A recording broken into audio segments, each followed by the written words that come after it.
Jarvis, drop my needle. Hello, this is the hardcore legend Mick Foley, and if you are interested in listening to idiots, you came to the right place. Have a nice day. Woo! That's an attention getter. He's a very strange young man. He's an idiot.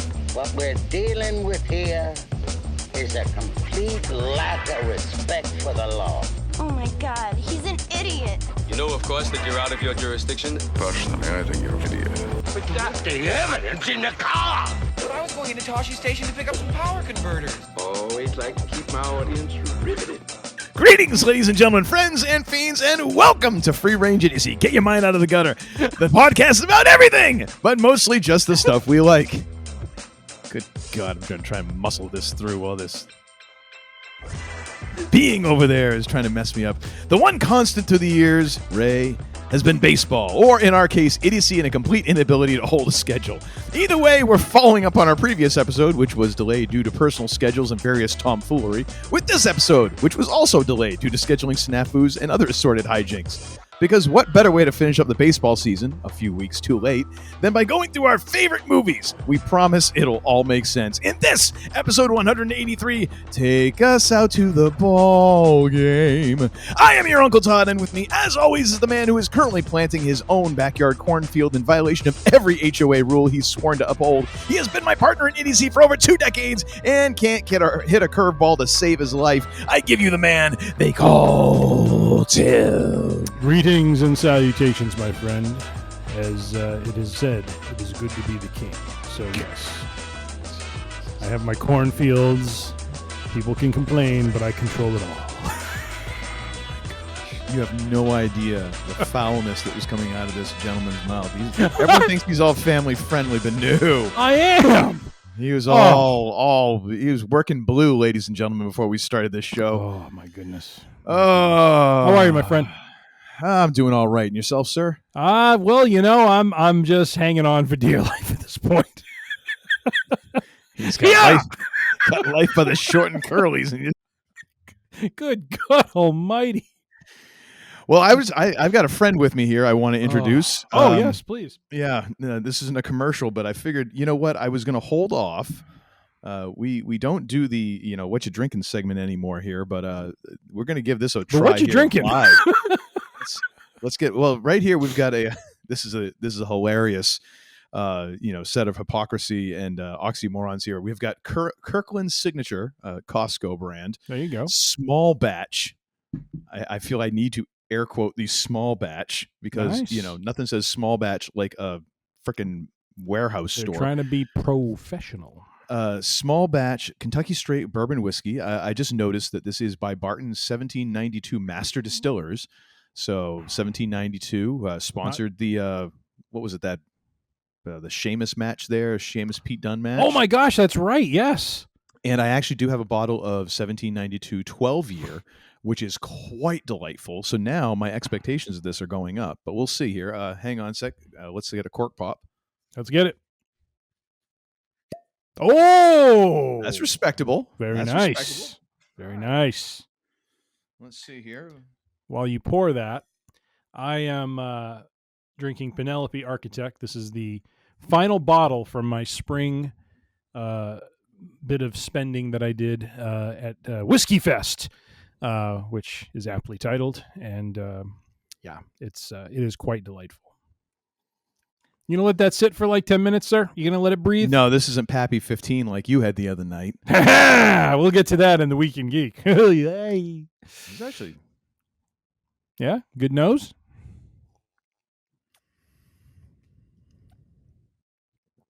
All right. Well, that's actually not too bad. I did no facial tics have been triggered. I did not have high expectations because yes. I mean, it's the big bottle for like the. It makes me laugh that Kirkland has a Kirkland signature, because we gotta spice it up, baby. Well, I mean, it makes sense, and it's Kirkland all by other people. It's all by other distillers and stuff like that. So I mean, they're just batching it up. I mean, it actually has a label that says batch number 1,124. So take that for what it's worth. But no, this actually isn't too bad. Yeah. I brought in some ice cubes here in case I needed to gentle it down a little bit, but I might just give this a try. Like there's nothing too impressive about it, but it's not like I've tried some different bourbons where it's like you smell it and it's basically like, ooh, rubbing alcohol. Yeah. Which is not good, I mean, if that's your thing. But anyways, all right. So there we go. First, nice. I do have a little live taste here. I do have to ask. Normally, when you do have an ice cube, do you have a block or a sphere? I can't quite remember. Block. So like a king is that cube, something that your fridge pumps out, or do you have a mold? No, I've got a special ice cube tray. Our ice make our refrigerator could have an ice maker. We just have not hooked one up. It didn't come with it, so we kind of need to do that because my wife loves her some ice. So ice and everything. So we have some friends that got one of those fridges that actually makes the huge sphere of ice, which I want to get me one of those because now that I'm drinking bourbon and now that I'm getting into some of the mixed drinks of that are bourbon based, it would just be nice to have a machine just crank one out for me. You know what I mean? Yeah. I mean, if you're not looking for the sphere, you can get the King Cube trays. Yeah. Like I've got one here. They're not that hard to find, like kitchen stores and stuff like that. Nice. And usually they're like that rubberized thing, so you can kind of bend and twist them a little bit. All right. We'll see if that's actually going to play well with the chili that I ate for dinner. That's going to be the real question. Oh my! Do you have a little Pepto-Bismol over there? Or? I'll do that as a chaser later on. Anyways, we have delayed enough. We are going to talk about our top 10 baseball. We're going to be compiling our own top 10 baseball movies in this episode. But first, let's get into the Week in Geek. It's right here, Ray. It's always right here, and it's always looking at him. I think Venkman had kind of a little bit of a voyeur kink. That's my thought. Feels so funky. Indeed we do. All right, my friend. Week in Geek time, and we like to kick it off with a little Tales from the Fantasy Gridiron, Week 11 and 10, since we were gone over the last 2 weeks. Sir, how are you faring in our league here? What was Week 10 for you, and what was Week 11? I don't know. Week 10, I'm pretty sure I got spanked. Week 11, I came back. Nice. I'm sitting at 5-6 right now, 7th place. We have a log jam right now in this league. At 6-5 and 5-6, we got 4 teams there. Then you got from 4 up. Then we've got 7-4, 7-4, 8-3, 8-3. Yeah, it is an interesting distribution we have. Yeah, so I'm still, as of right now, I am 3rd in points for yet again, and I'm sitting in 7th. Yep. Which is ridiculous. And I've got the 3rd most points against. It's the guy who I just beat this past week, the garbage team, and then me. Interesting. You talk about shite luck. There it is. So yeah, last week, the week before last, this past week was not good. And then, the last week I managed to get one over here on Orchids of Asia. Nice. And, it's just BS all the way to the finish line, ladies and gentlemen. You know who you're playing next week? I do, and I'm hoping that it's going to just be a spanking unlike any other for you. I think because coming up on week 14, I've got like 3 of my top guys are all on bye. There's a Oh, are they good? Because I felt like there was a conspiracy afoot. So my quarterback from the Cincinnati Bengals is on bye this week as I play you. Now, again, ladies and gentlemen, just to jog the memory, the last time I played Uncle Todd, several weeks back, feels like ages ago. I was a steam locomotive running down the tracks, and then all of a sudden 3 of my players were, not 1, not 2, but 3 players in 1 week knocked the hell out. Look at you counting and stuff. It's great. Unbelievable. And of course, I tried to draft, what I could out of the free agent pool. It was not sufficient, and Uncle Todd reigned supreme. Garbage out there right now. Oh my gosh! So now here I am. My starting quarterback is on bye. My backup quarterback apparently was pulled from the game this past week with a sore shoulder and may be on the injury report. So I went and have already submitted 2 waivers for 2 backup quarterbacks in case I don't land the first one, because I am number 6 in the waiver order.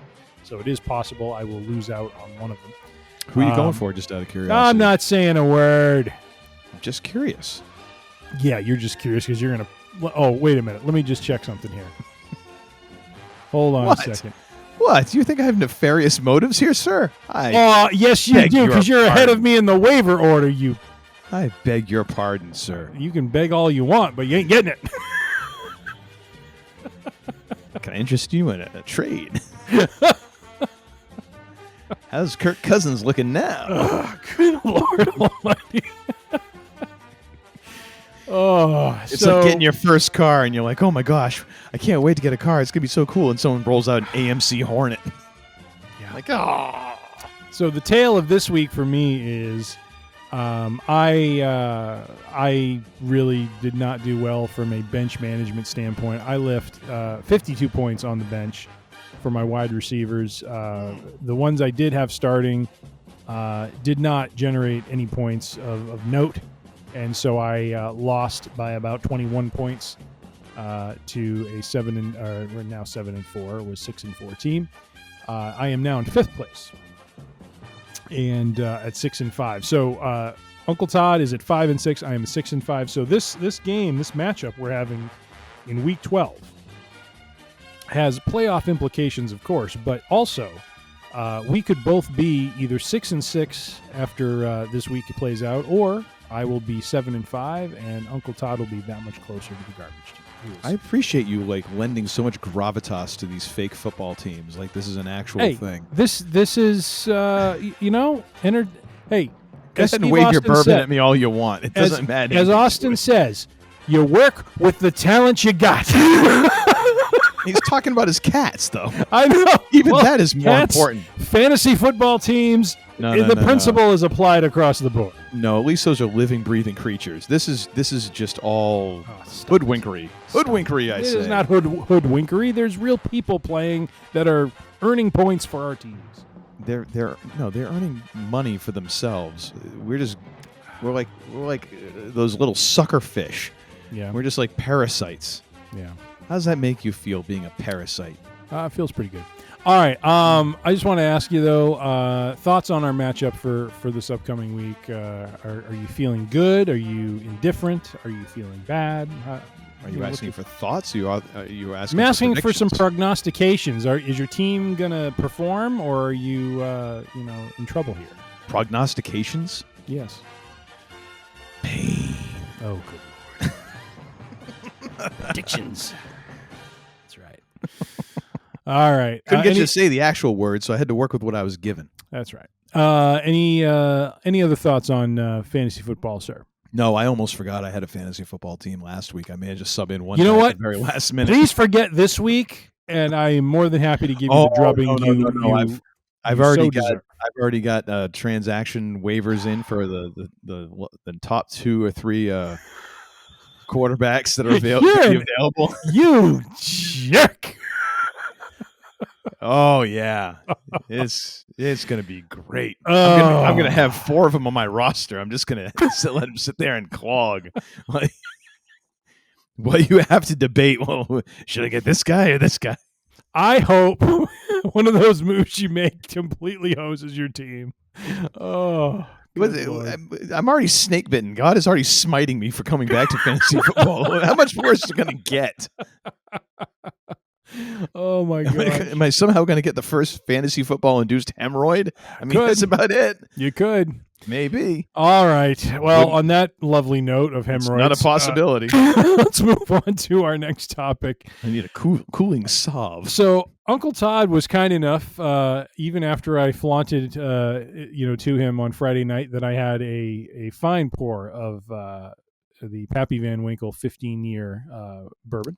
Now, what was your analysis of that? Because of the Pappy? Yeah, I'm trying to go back to where that is. So smooth. But no, it was great. It was how you described it. Oh my gosh, there's so many texts. I can't find this. Oh, here it is. Smooth as hell and fine as can be. Oh, is that the one that you wrote me after? Like, when I read this, all I could hear was Dusty Rhodes. It was. I heard that. Smooth as hell and fine as can be, if Look you at that. will.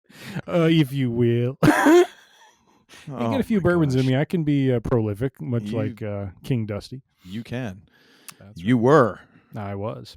But Uncle Todd reminded me that there was apparently a boxing match happening Friday night, which I had heard about, but just didn't connect the dots that it was Friday night. Which I didn't. Honestly, I don't give a hoot in hell about boxing, but this has been going on for so long now that I was like, I feel like it's my duty as a citizen of the planet to watch this thing. Yeah. So yeah, I got suckered into this thing. Oh yeah. Well, and I got suckered into it as well because it was free on Netflix. Because usually the price for these events is just a barrier that I am not willing to cross. I was reminded by my wife as I was like Saturday morning that there was a point where she had an interest in the Manny Pacquiao Floyd Mayweather match from back in I don't know years ago. $100 for that event, and I'm just kind of like, do we really want to pay $100 for this? Like, it's just like we don't follow boxing at all, I love how she's the one who had the interest in it. She was really intrigued by it, and when we talked through it, we're just like, yeah, let's not spend the money. And man, next time I'm out there, I'm hanging out with her. I want to talk boxing with her.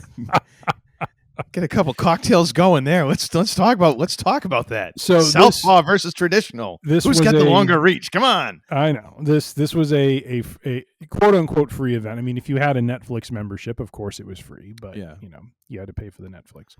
And apparently you had to pay for the optional non-buffering package. Yeah, no, geez, Louise was so I get it set up. I think Uncle Todd, you watched some of the undercard. I was out to dinner, and well, if you want to call it dinner or maybe a bourbon tasting, I'm not quite sure how you would qualify my evening, but it turned into that. You were getting plastered, basically, and then so put on. I think it was when they were introducing the main event, the announcers, and like within like 10 seconds, it just like froze, and I'm like, what the heck? And normally when we watch stuff on Netflix, we Chromecast it to our television. There was no option to Chromecast. I hit the Chromecast. Really? Yeah. As soon as Netflix started up, I saw the symbol. I went to Chromecast it. It did the thing. And then I went to start the fight, and it would not cast to our television. So I don't know if they had some sort of weird thing with that where they weren't allowing it, or I don't know. Or maybe it was just the network issues they were dealing with that interfered. But nonetheless, that's interesting. Nonetheless, I wonder if they were doing that so that like bars and stuff wouldn't be using like a Netflix account. Could be. I don't know. Whatever that is. There it is. A little anticlimactic, but whatever. Oh, stop it. I'm just saying my bottle's bigger. You can say it all you want. But yeah, so I was dealing with that too. But when I found what apparently was the trick is like you exit out of Netflix, then come back. Oh, okay. And I did that a couple times just because there would be those. There was like it felt like 15, 20 minutes in between fights. Yeah. So I was off, like looking at stuff on YouTube or whatever, and then coming back. And the last time, right before the co-main event started, I was just like, okay, yeah, I'll hop back on, and then it worked perfectly. I didn't have any issues after that. So interesting. It's weird. It is kind of. I mean, in some way, and a lot of people were complaining about it because that's what everyone does on the internet right now. But I mean, it really is Netflix first kind of entree into live, sports. And I'm kind of glad they're experimenting it a little bit with now because I mean they're going to start having to do this on the weekly with Raw. Yes, probably not the same viewership as they were getting for like Tyson or when they're gonna broadcast a couple games on a couple NFL games on Christmas Day. Yeah, but I mean, it's going to be a drain on the system if they're not careful. So I'm kind of glad they're getting a few of the kinks out now. But there were definitely kinks. Oh, there were. There were kinks, and there were kinks in the kinks. So we get the intros, and really, I just want to get. I mean, we don't have to break down the fight like round by round, but I just want to understand from you. Not a whole lot to break down. So I'll start here because my biggest beef with this fight, and maybe this was the plan all along because of how they were offering the fight. But I just felt what we witnessed were two people who were just trying to avoid getting knocked down by the other. You know, like I really took issue with the fight, and I understand, you know, Tyson is almost 60, you know, fatigue was setting in. I didn't know the parameters of the match. So I didn't know it was only an 8-round fight. I didn't know the rounds were only 2 minutes long.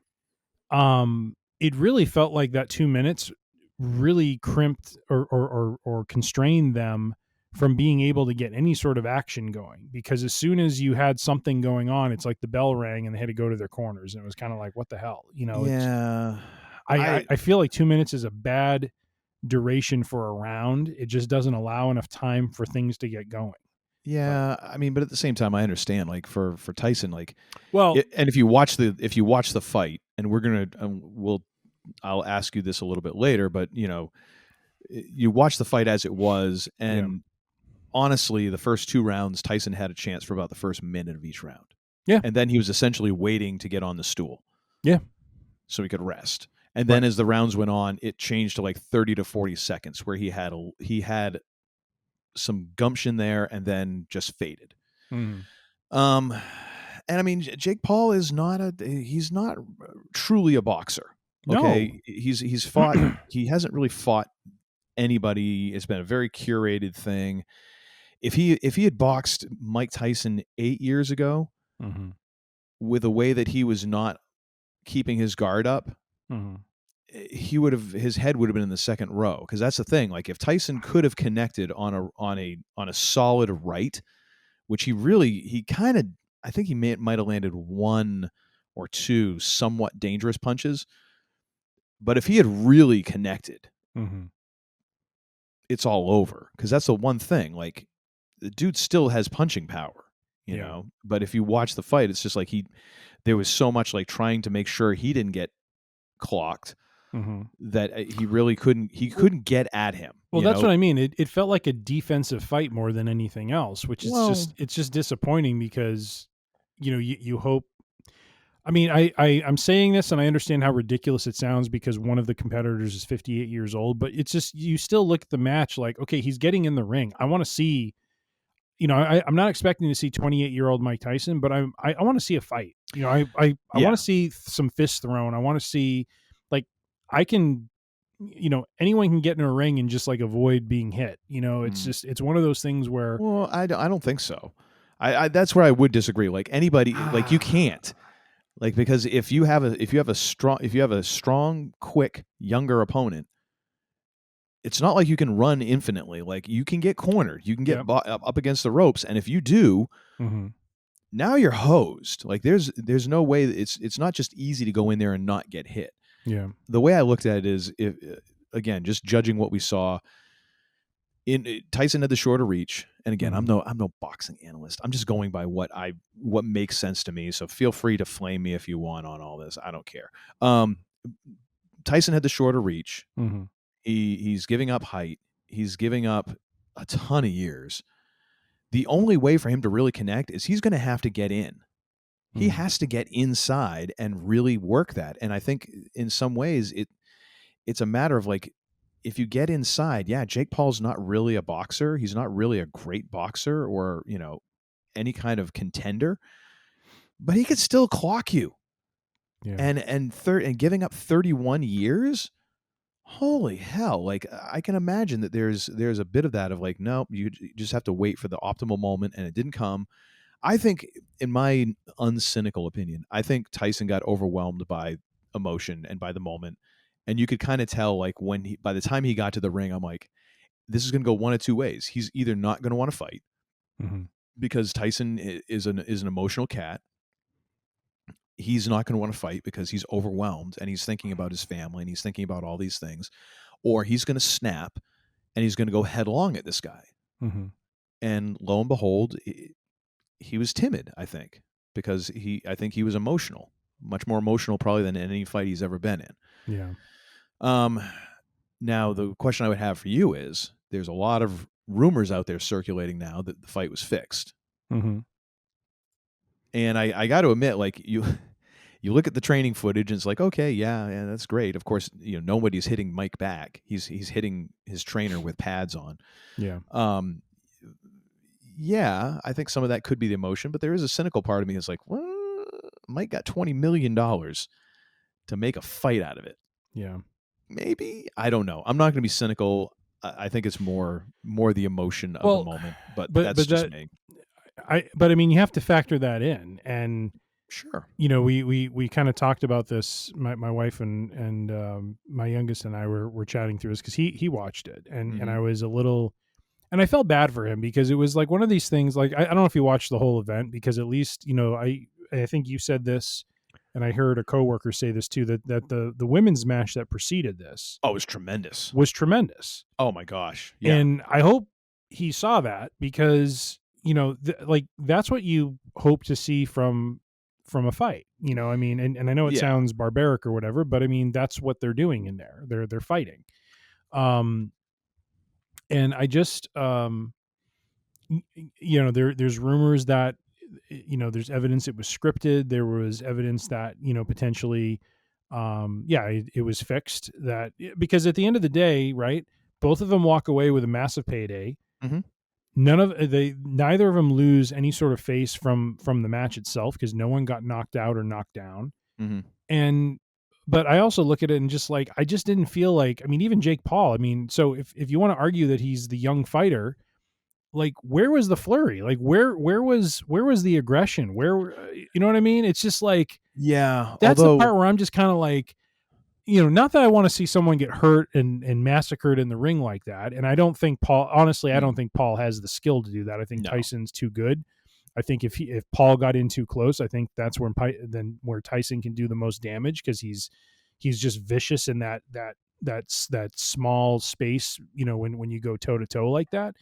And I think he proved it with some of his training footage. I think he does have that explosiveness. It's just he can't go chase it because of his age. Yeah. But I just felt like the match was just like, I'm just like, with all the promotion they did and crap like that, you guys were just looking for a freaking payday. That's it. Well, I mean, of course they are. These guys aren't going to do this for free. I mean, but this isn't professional wrestling where there's theater involved. You know what I mean? And I understand. What I'm saying is, I don't blame them for promoting it and for getting paid. Yeah. I think I said to you, like, especially after watching like the previous two fights to the Tyson Paul fight, like, there's got to be a better way to make a living than catching punches with your face. Like, sweet mother of God. Yeah. Just ask Amanda Serrano. Yeah. But and if anything, like, that fight is much more worthy of any kind of analysis than Tyson Paul. Yeah. The Serrano Taylor fight was fracking amazing, and it was to me a miscarriage of justice, in that, like, there's no way that I think Taylor won that fight. I think Serrano should have won that fight, just for the sake of, on sheer guts, but even just in the look of the fight. Like, she had control of that fight 90% of the rounds. Yeah. And to give it to the other woman, I think was a miscarriage of justice.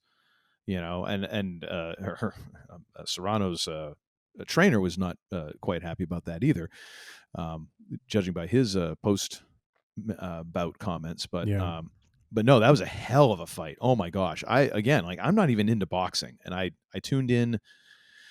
I can't remember, and I'm too lazy to look it up. The bout before the women's bout.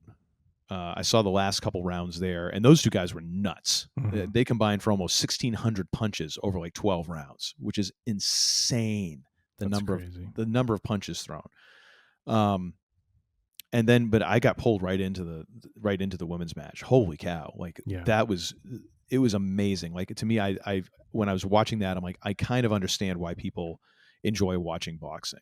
Follow the sport. Like, I get it when you're watching something like that, like two people who are skilled, and just the drama of the fight, especially, like, oh my gosh, the size of the freaking cut open on Serrano's, like, right below her eyebrow. It shocked me, and you could hear the crowd in Dallas when they got a close up of it on the giant board. Yeah. And you heard them all just go, ah. Yeah. Like, ugh. Boy. I mean, and then it just kept getting bigger and bigger. It was, oh my gosh, it was crazy. Wow. Such a good bout. wrong winner though. I think I was drinking my Pappies at that point. I think you were actually. I think I was. Yeah, that your wife was carrying you in home at that point. Nah, I was good. I was all good, baby. Okay, you came stumbling in all by yourself. Good. I have a constitution that is unmatched. Uncle Todd's holding in his laughter. All right. This is from the guy who has a hospital punch card. Well, I was going to say, there's the Constitution, and then there's also the AFib when it kicks in, because it has a mind of its own, baby. Hey, haven't had one since my 3-day. We won't discuss this. Okay. All right. Well, if it happens, I'll blame you. All right. And I know. Next on the list, and this is not Chris Jericho's list, Andor Season 2 has a release date. Yes. Ooh. And it is, drumroll please, Season 2 coming April 22nd of 2025. When? April 22nd of 2025. Huh. So, yes, it is a bit off still. Yeah. What's coming on? We're getting something on like Valentine's Day. I don't think so. I thought there was something that was coming on Valentine's Or Day. it's at least not in this article. So the article from our friends at ScreenRant.com, purveyors of all Star Wars news and entertainment news in general, yes, have shared that April 22nd is going to be the release date of Andor Season 2. What does this mean for Star Wars? It goes into that a little bit. And they kind of bring out the fact that the pacing of this, so the series will end July 8th, I believe, because there's 12 episodes. Okay. So 12 weeks of Andor content. So April 22nd through July 8th of 2025. Let's see. And then it gets into, the spin-off movie Mandalorian Grogu is set to premiere May 22nd, 2026. So the schedule could be perfectly timed to allow for a weekly release of the currently undated Ahsoka Season 2 to take place in late 2025 without overlapping too closely with the end of Andor or the beginning of the rollout of the Mando feature. So I think the article is just touching on the fact that if they're doing Andor for, spring into summer of 2025, you could see Ahsoka Season 2, span from fall into winter of 2025, and then we have in, I think it was May, they said, of 2026, the Mando Grogu movie, which I'm guessing on May the 4th. Yeah, could be. Let me see. Do they have? I don't think there's a date associated with it. It just said May. Let me double check that. No, actually, there is a date, May 22nd. Spinoff movie is set to premiere on May 22nd, 2026. So interesting news from Star Wars on the Andor front. I actually think over the holiday break, our oldest is coming home and is unfortunately going to be going through a tonsillectomy, and will be recovering from that starting next week. So I'm going to see, about maybe doing a rewatch of Andor Season 1 while the recovery is going on, because I don't think my oldest has watched this.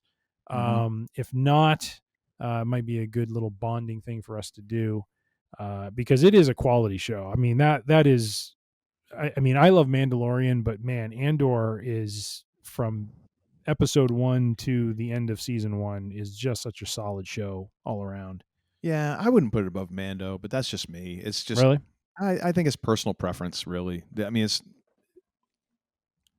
there's just so many moments in Mando that I go, oh yeah, that moment, and I honestly, like Andor, there's really that one moment when Stellan's character there escapes the Imperial ship that really stands out to me. That is such a phenomenal scene. I've rewatched that scene on YouTube so many times. Oh my God. And it's great, but I mean, that's like one. I don't really remember much else as far as like individual moments that really stand out to me. But I think it's not that kind of show. No, but I think the execution of the show, like I really enjoyed, the heist that the heist arc that they did. I think it was episodes 4, 5, and 6 when they go into the Imperial compound and steal money on behalf of the rebellion, basically. I think the first 3 episodes that kind of establish him have a very Blade Runner-y kind of feel to them. Yeah, I mean, I agree. I don't think there's like, stand out, jump out of your seat sort of moments to it, but there's a quality to it that Certainly, with the story and everything that I think. Do you ever watch High Fidelity? Yeah. When you said it's my personal preference, I absolutely love the exchange in that movie between John Cusack and Jack Black when actually and the other guy who's part of the record store, when Jack Black's character calls BS on him liking something, and John Cusack jumps in. He's like, "How can it be BS if he's stating a preference?" Which is fair, right? It's a preference. It is. How can it be BS if it's a preference, right? I mean, it can be. But I respect it. I respect it's someone else's preference and not mine. But if it's mine, then it's objectively right. Oh, well. Well, we're going to switch over not to bamsmackpow.com, which I know Uncle Todd is jonesing for some news from, but this is from comicbook.com. Andor gets a new title ahead of season 2 that calls back to Rogue One. It is going to be Andor, a Star Wars story. That is the title for season 2, which calls back to Rogue One, the film is called Rogue One, a Star Wars story. Yeah, and they also did that with Solo, and we don't mention that very often now, do we? Well, Jimmy Dice would argue otherwise. I know he would. The man's like a one-man campaign for Solo being the greatest. Now, he doesn't say the greatest of all time, but it's got to be better than what most people give it. Sure. Seen, felt, smelt, and dealt. All right. Mm-hmm. But sir, rope, scope, and any thoughts loped. of? Did you pull a vocal cord on that one? I just ran out of words. You did. Thoughts on the titling? Because as we know, well, not as we all know, but as has been reported, the end of this season 2 series will provide us with a look into, or what should be a smooth linkage into Andor's appearance in Rogue One. It's supposed to end with him making his first appearance in that movie. So thoughts on that little bit of detail there? I mean, I guess, it's one of those things that it's tough for me to get kind of too excited about, because there's quite a bit of chaos, it seems, going on with Star Wars universes, just with movies being announced and canceled and announced and canceled and shuffled and canceled, and to me it's like, okay, yeah, you're going to call it a Star Wars story, whatever. They're all Star Wars stories, really. Yeah. I don't really care about that. I'm hopeful that it'll be a solid season of entertainment, that the storytelling will be good, that it'll deliver on the promise of season 1.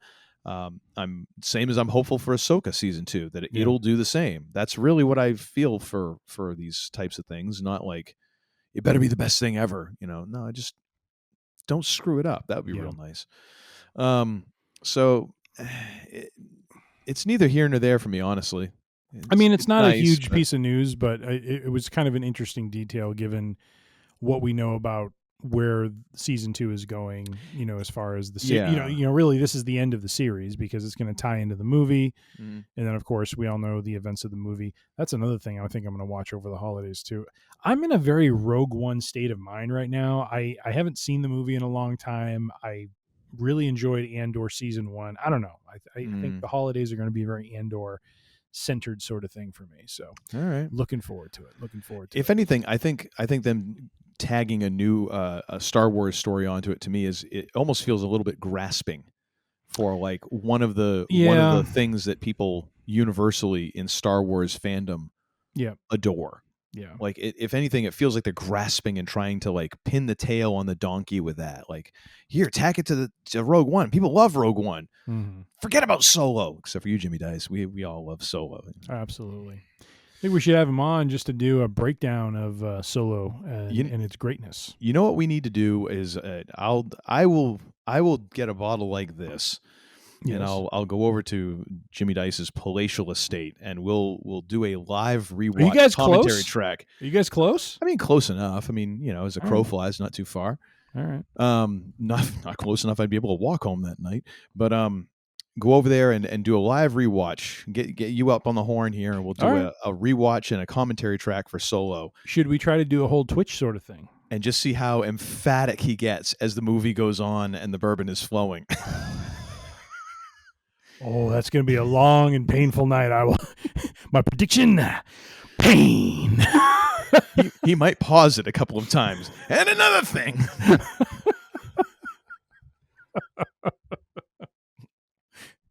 Jimmy, did you see, Ed? I was right. Did you pee yourself again? I'm not sure, but anyways. Yes, indeed.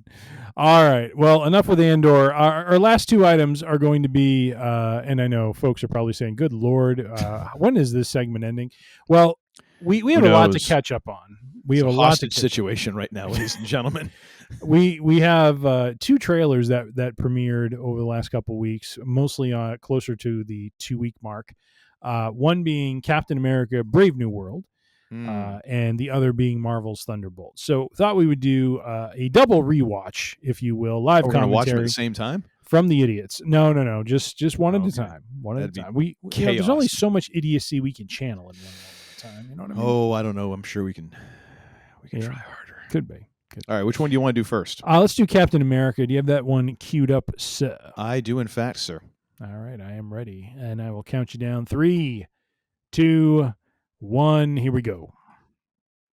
Oh boy. Yeah. We have the one of the original Captain Americas, if you will. Oh wow. Doing a little bit different with the titles. I do like how they're treating it more like, it feels very spy-ish to me. Yeah. In terms of the trailer, it doesn't feel like a Marvel trailer. Yes. Isaiah is going crazy. Going rogue, to tie into our previous... jumping out of a window.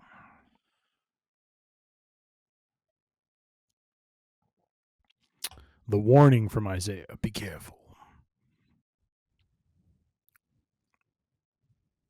Yeah, this is a very different feeling Marvel trailer to me. Mm-hmm.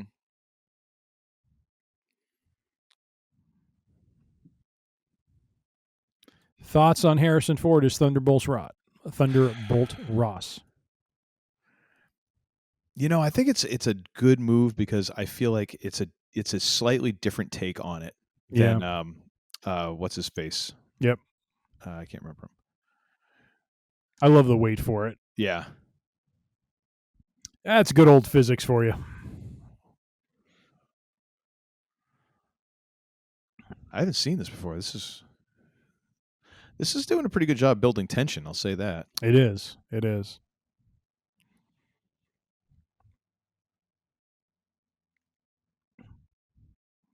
Who's that? It definitely feels a little more Captain America 2 to me.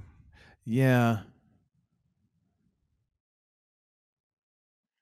Or maybe even like Civil War, where you have Zemo kind of in the background, but he's not really the bad guy. Like Tony's a bad guy. Yeah. This one is, Ross is the bad guy. Giancarlo Esposito, baby. Mm-hmm. Is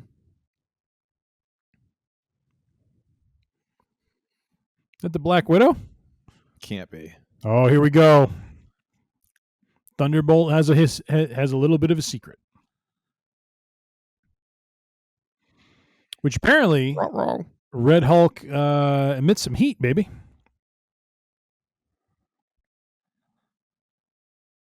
I think he might, Cap.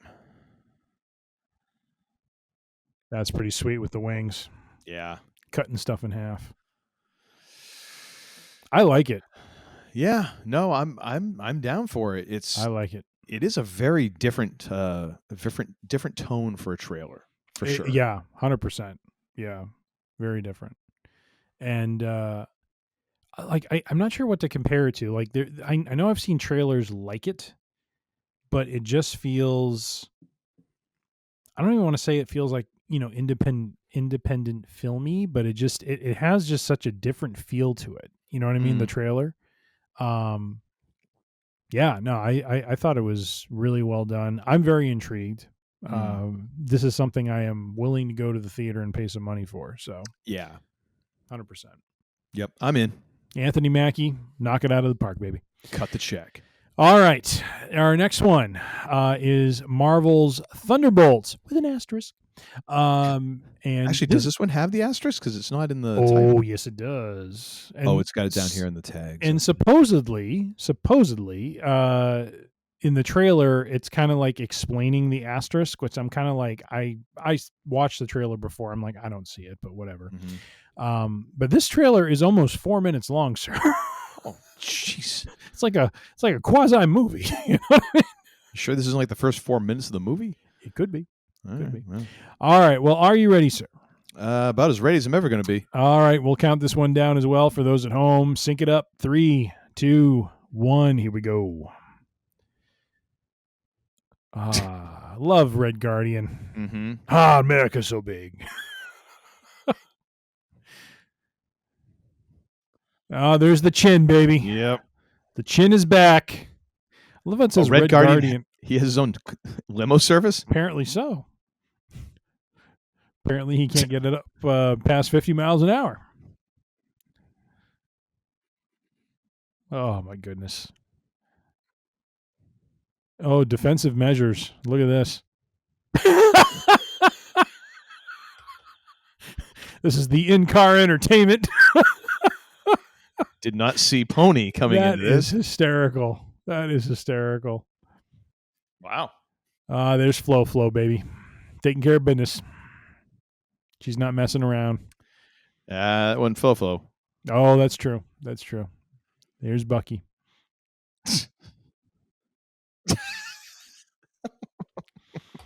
David, what's his name? David Harbour. He is such an underrated actor. My God, he's amazing. Like Stranger Things, amazing, and in this, amazing.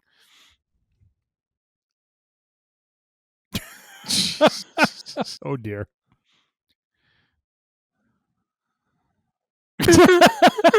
Well, the chin, he knows. Oh, here's Elaine. There's Elaine. Well, is she going to do the dance? No, she's pouring a drink, though. I think it's some bourbon bottles back there.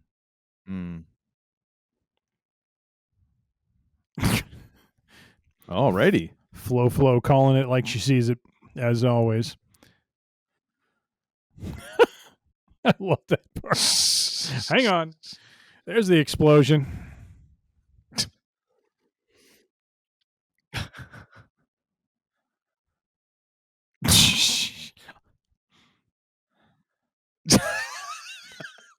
He is hysterical. Absolutely hysterical. This is great.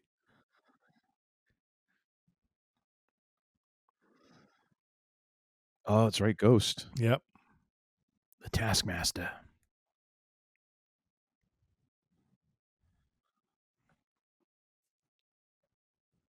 Oh, Time Store Captain America. I love it. Love it. That's a hell of a beard he has.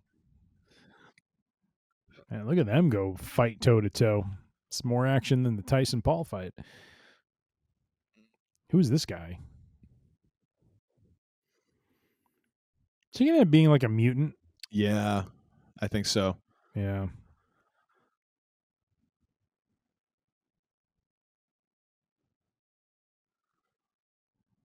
Interesting. At least we're not using like a Led Zeppelin song, Slow Down. Yeah. Something from the last 30 years at least. Yeah.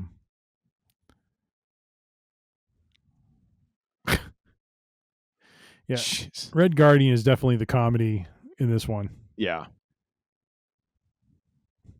The Thunderbolts.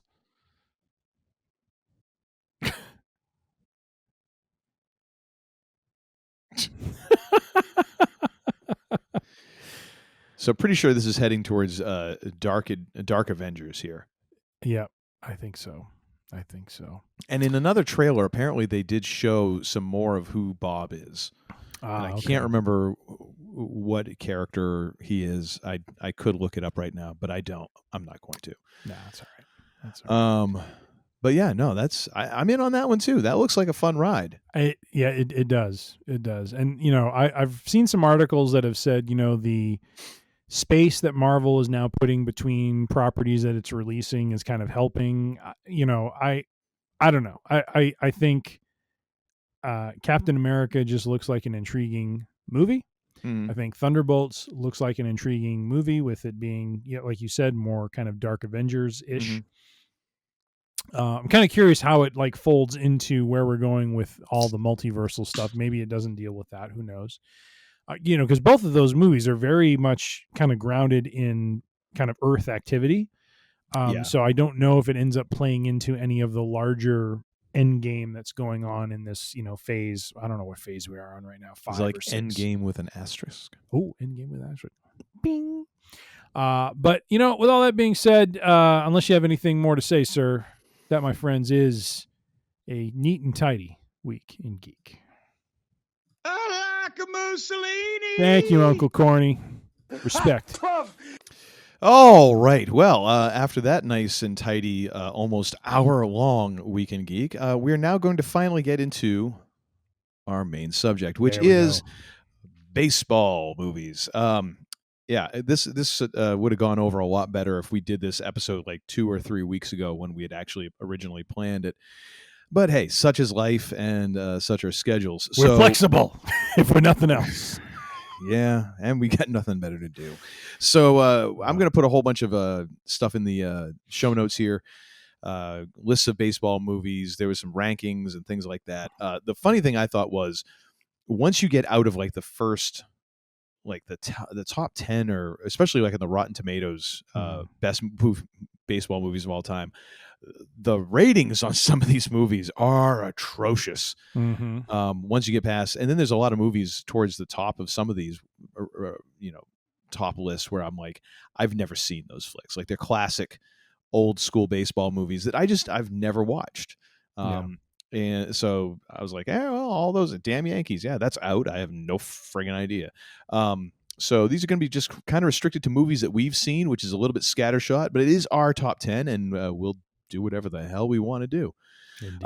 As per usual, actually unusually, we have taken our what would have normally been top 5s. We've combined them into a joint top 10 because we had so much repetition that it didn't make sense for us to each have our own top 5s. Like I think we had 3 in common. Yeah. In we didn't have a rank the same though.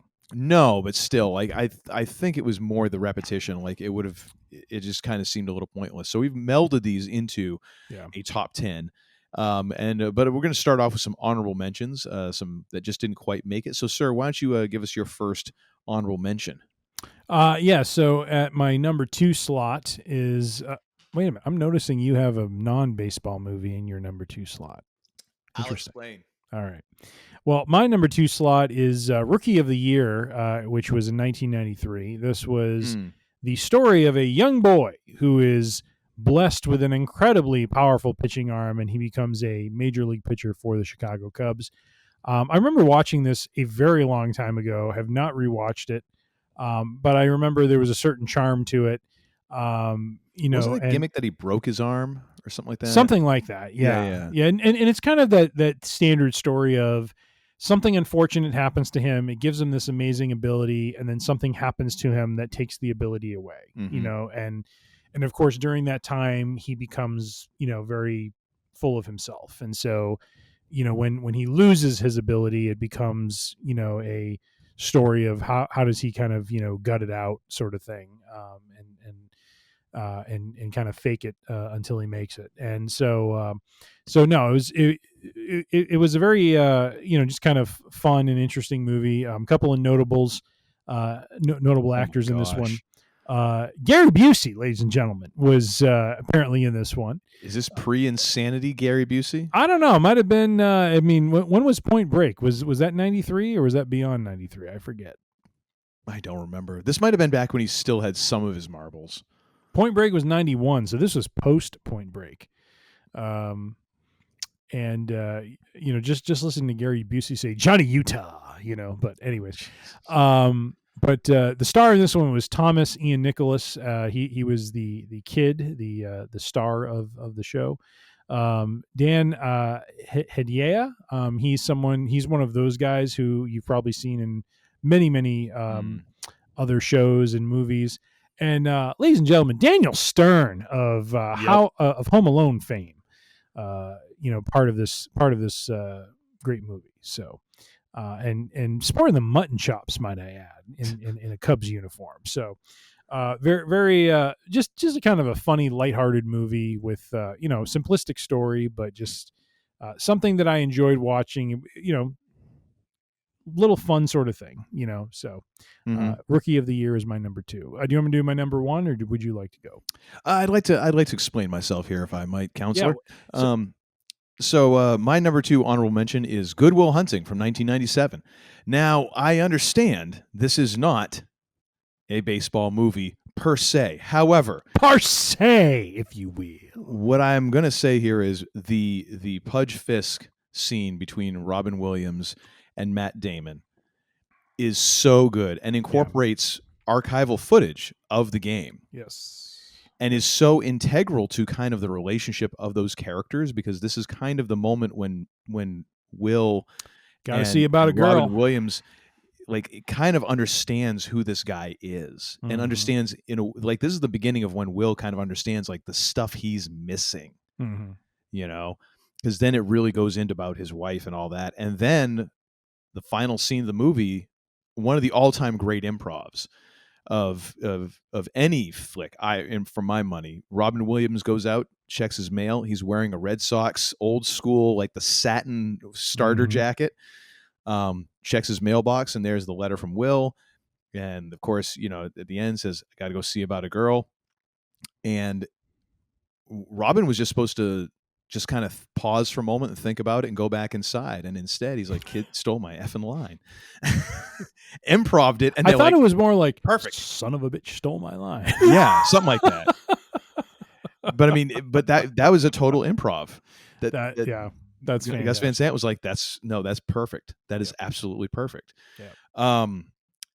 So for all of that, I'll allow it. I'm glad you, because I ain't changing it. So I'll allow it. I'm glad you allow it. What is your other honorable mention, sir? Okay, I will admit I have not seen this movie. However, 1988 was in middle school, and believe it or not, this was when I first learned about the great White Sox scandal. And it really blew my mind as not so much a kid, but an adolescent, because to me, baseball was kind of this pure sport. And to know that there was a team way back when, and ironically, it was the Chicago White Sox. So the town, around the city that I kind of live near. But the fact that they would, if you lived in Oak Park, you'd be a lot closer. Son of a bitch. But to know that there was a team that knowingly threw a series for gambling reasons was not just a series during the season, but the World Series, the World Championship. 100%. This is the championship thing, an event that many men, slave over to even just have a taste of.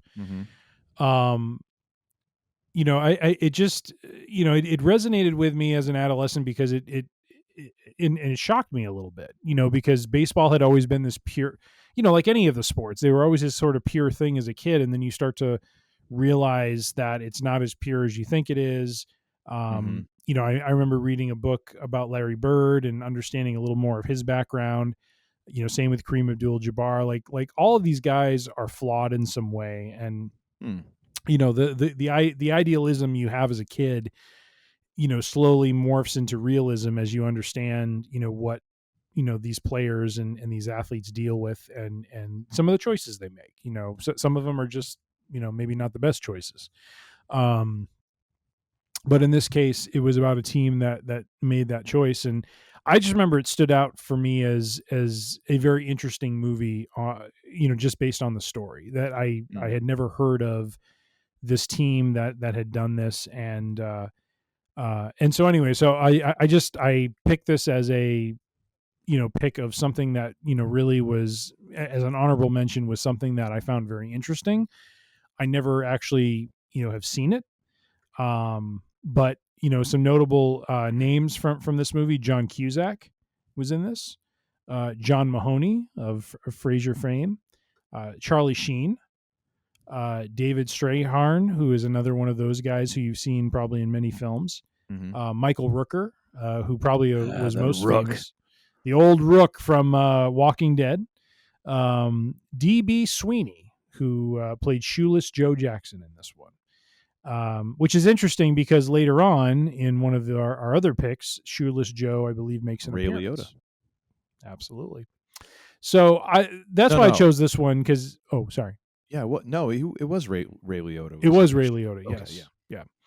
So so I picked 8 Men Out because it was a just something that, even though I didn't see it, it just the story behind it really resonated with me, and so I figured it bared mentioning. How about you, sir? Well, first of all, I'd just like to tell all of our listeners and our watchers that I have, in fact, watched all of the movies that I picked. Okay. I just want that for the record. It is duly noted. Good. So my other honorable mention goes to Major League 2 from 1994. Of course, sequels are usually diminishing returns. This one's no different. It's a lot of repetition, but I think they actually do a good job of almost like making fun of how repetitious it is. Mm-hmm. We get Corbin Burnson as now the manager. He takes over for the other guy who is hospitalized, and so you have all these things that are just happening. That is just like, it's absurdity, but yet it's still funny. It really is. It's a funny flick. By trying and repeating some things and then just trying to basically pull a 180 on others, and then they all kind of come together, of course, and order is restored to the universe. But not quite worthy of making it in the top 10, but it's a movie that I enjoyed and still enjoy from time to time if I happen to catch it somewhere for a few minutes. So yeah, Major League 2. Nice. All right. So starting out, we decided to alternate the top 10 here with our picks, and it was kind of a bit of a coin flip, it's not really a coin flip. This was you kind of give me the go-ahead, so we'll get to that one later on. But starting at number 10, the man they call Tim chooses this abomination. What? I don't appreciate that introduction. I am much of the. Actually, go ahead and talk about the flick, and then I'll chime in. I'll let you have your moment. Sorry. No, I again, as a movie that I have seen, I liked Fever Pitch. It is you've seen this one, have you? I have seen it. Oh, yes. Good. It is a romantic comedy, mm-hmm. but it is based around the event of the Red Sox winning the 2004 World Series. And so I like this, and I included it because I enjoyed the story. It was funny.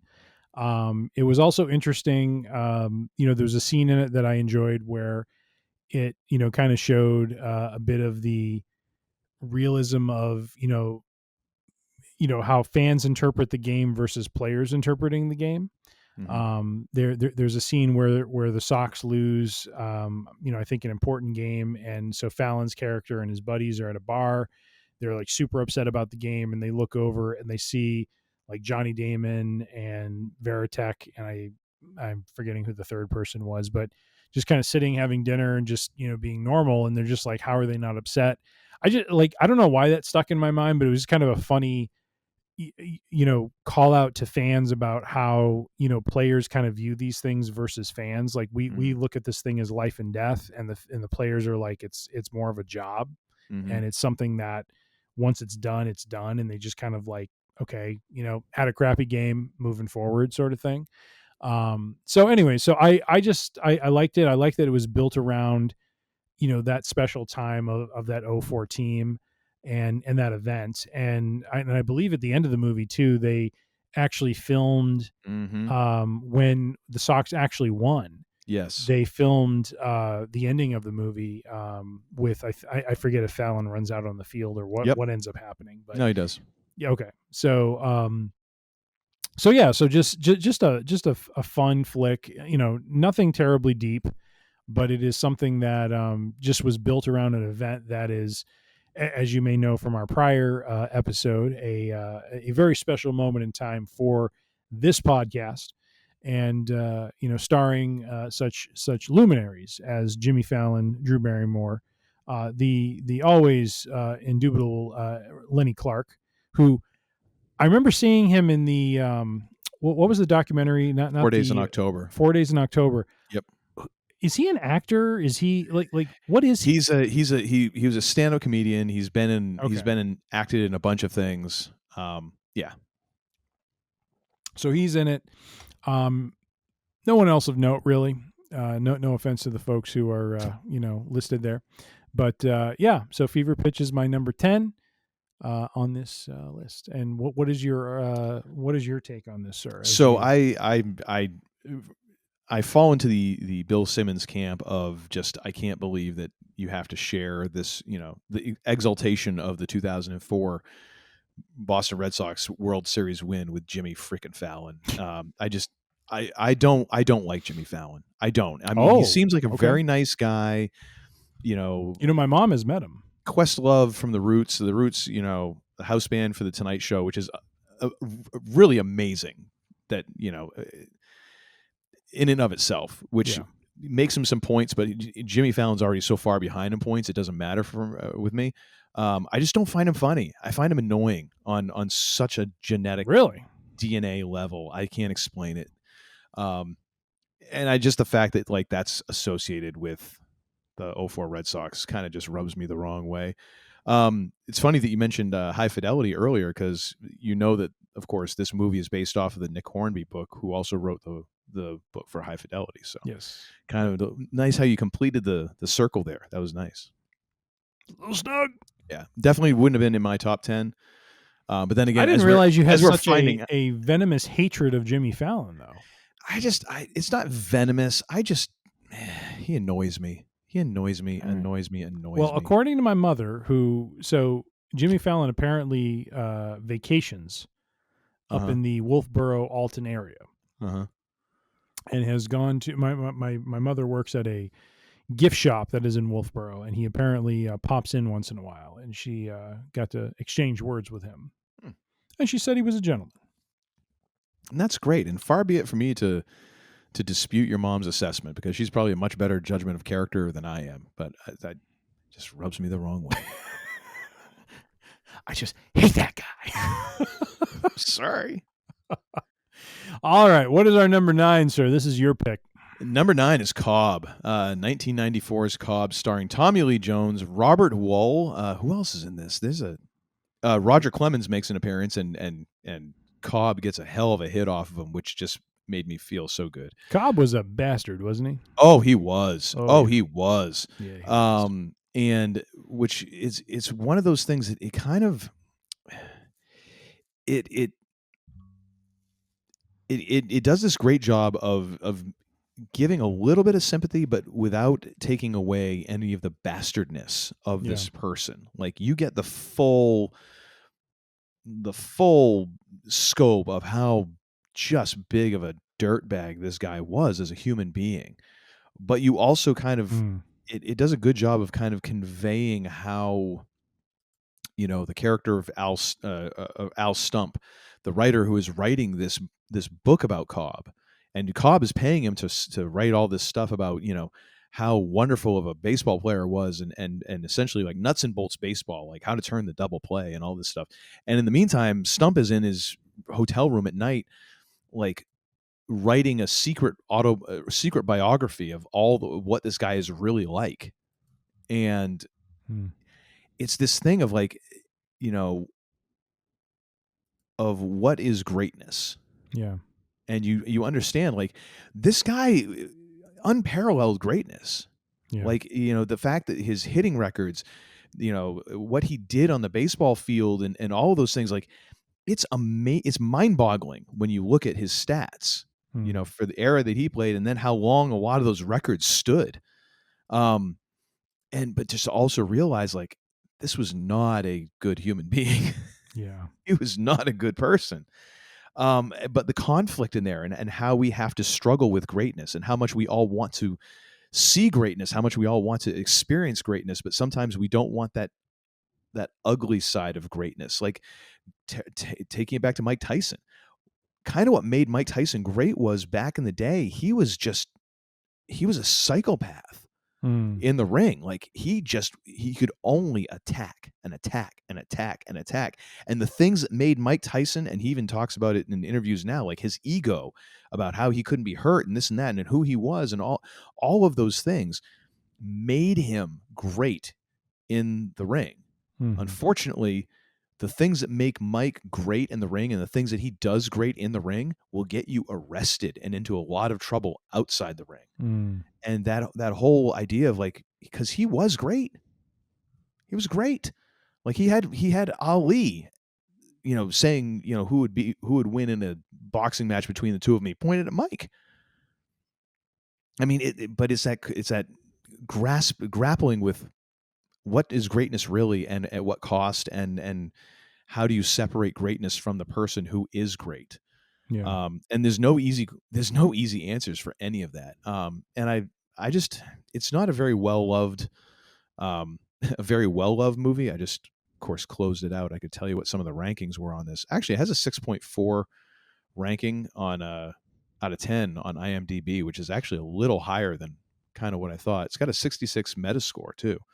So I guess it is, but I mean, at the time, I remember this not being a blockbuster, you could say. But I think it's kind of maybe gained a little love as you go on. And of course, Tommy Lee Jones. I mean, good God, if you're going to have someone just be grumpy for like 2 hours, nobody better than Tommy Lee Jones on the phone. That's right. I mean, that's who he is. That's right. Anyways, any thoughts? Have you caught that one at all? I have not seen it. I remember reading about it. And just learning about, this, I'd heard about Ty Cobb and the records that were set, but never really understood anything about the man. And, the more I kind of read when this movie came out, the more I kind of realized, oh boy, not, again, it kind of recolors your view of baseball and the players, because as a kid, you view them with rose-colored glasses, and then you start to understand there's more, reality in there that you need to kind of, contemplate and reconcile. And so no, I have not seen this one, unfortunately.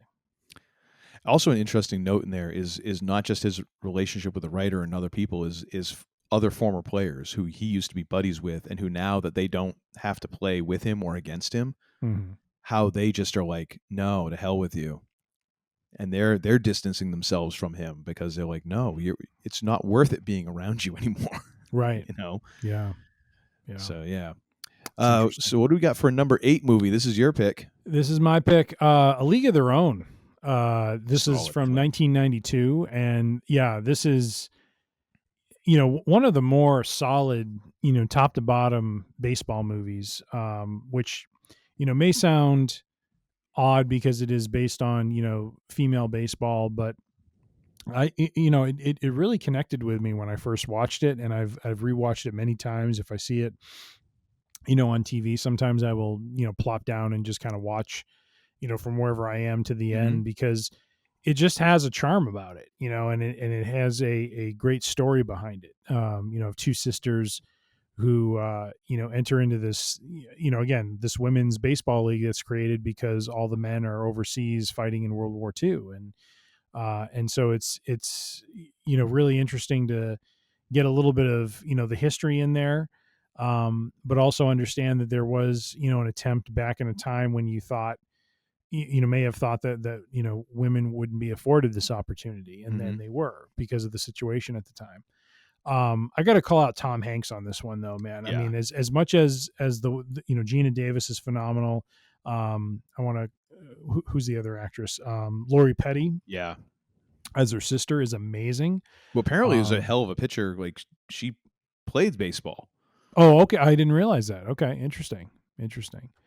But, Tom Hanks as Jimmy Dugan is probably one of the more iconic baseball movie characters who don't actually play baseball in the movie, but just is like the knowledgeable, manager, older, Gandalf type. And I just Gandalf remember, if he was drunk all the time. Gandalf if he was drunk. But I just remember this scene in the movie when one of the gals doesn't execute a double play. I think she plays in the outfield, and he goes up to her and he doesn't say anything to her. Yes. All he does is That's just exactly what I was thinking of. And she's like, I know, I'll do this next time. And he's like, and he just, I mean, the entire, he doesn't say a word, but you can just see the pent up rage inside of him. Because the funny thing is, like, if you go back to like when we used to play sports, yes, back when we were kids, yes. like this was the time when you could still have coaches like this. Yeah. Yep. Like the drunkenness included. Like I'm pretty sure that there was a percentage of coaches that I had in youth sports who, if they weren't drunk, they were heavily buzzed. Oh. And who would just yell at you and like just abuse you verbally. Yep. And you just, it was considered normal. It was a different time. I know. Like if you went home and told your dad, like, Dad, the coach yelled at me. Well, what did he say? Well, this and this and this. Well, why were you doing that? You should have tried harder. You should have done this. Yeah, like you were at fault. Not the guy who was like laying into you for no reason.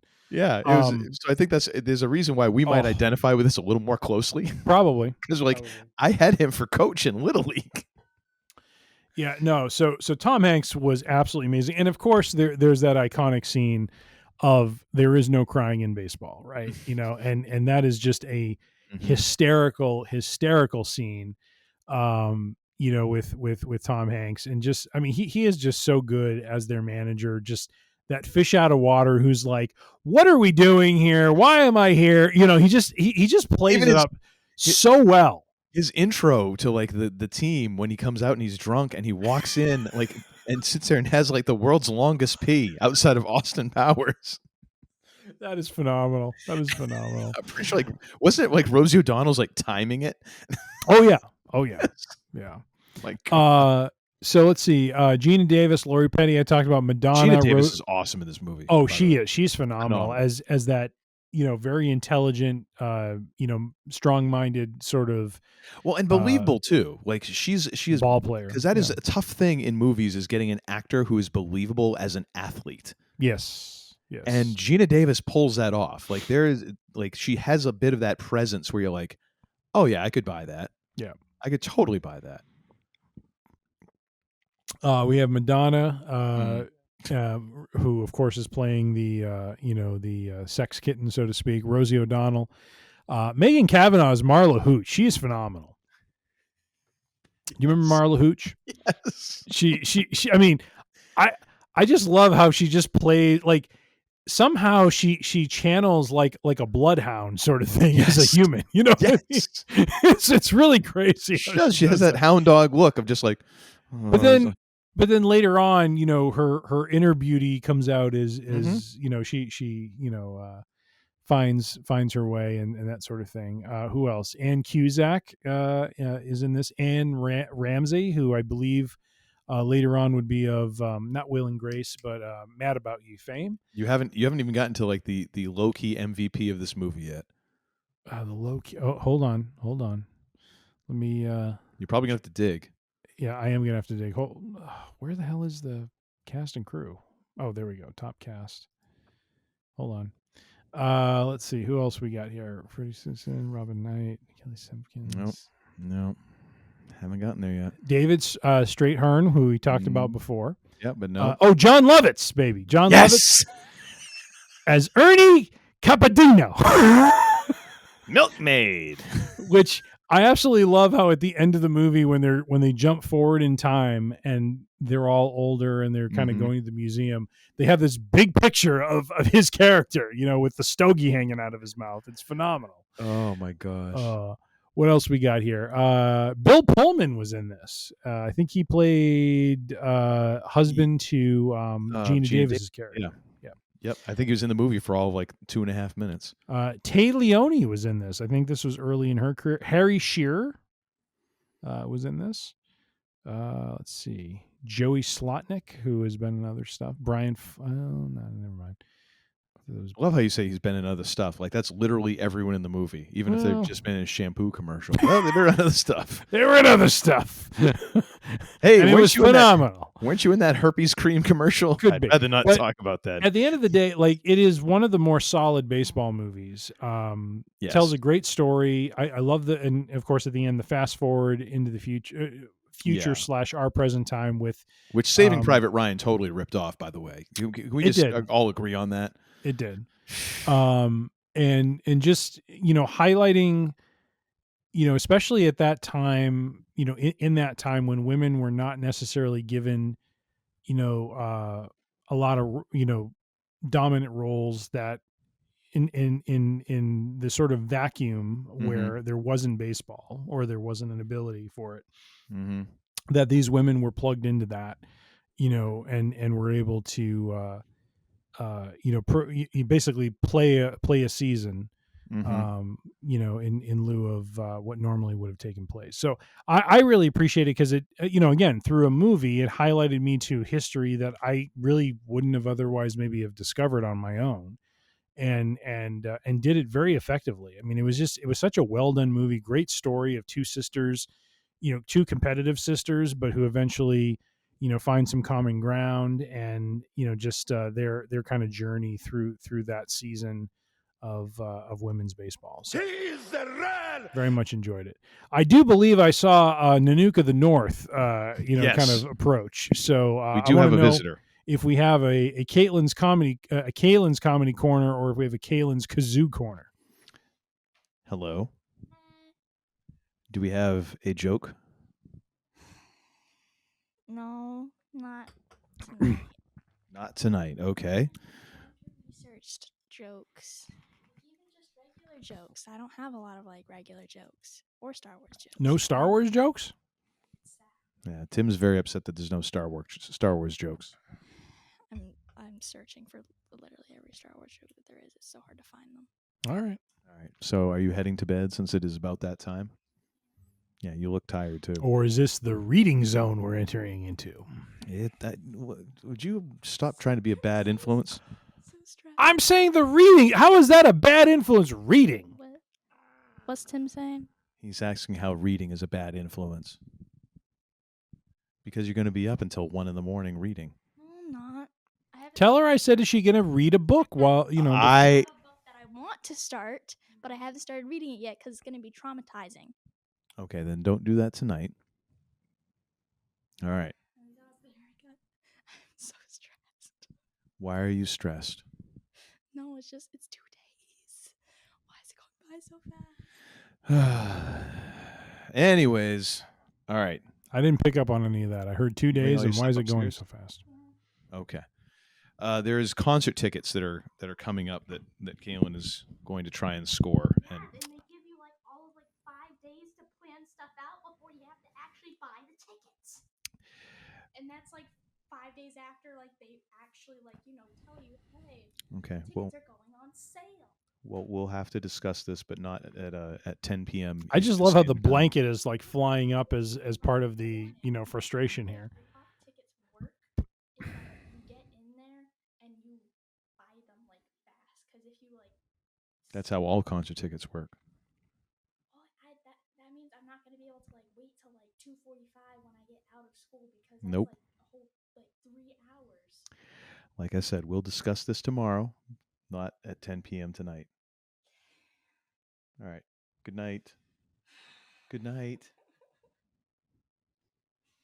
Good night. I love you. Love you too. Mom's fast asleep. What's that? Mom's fast asleep. I didn't bother. Oh, good. Waking her up. All right. All right. See you in the morning. See you in the morning. All right. Love you. Love you too. Bye, Tim. Goodbye. Tim says goodbye.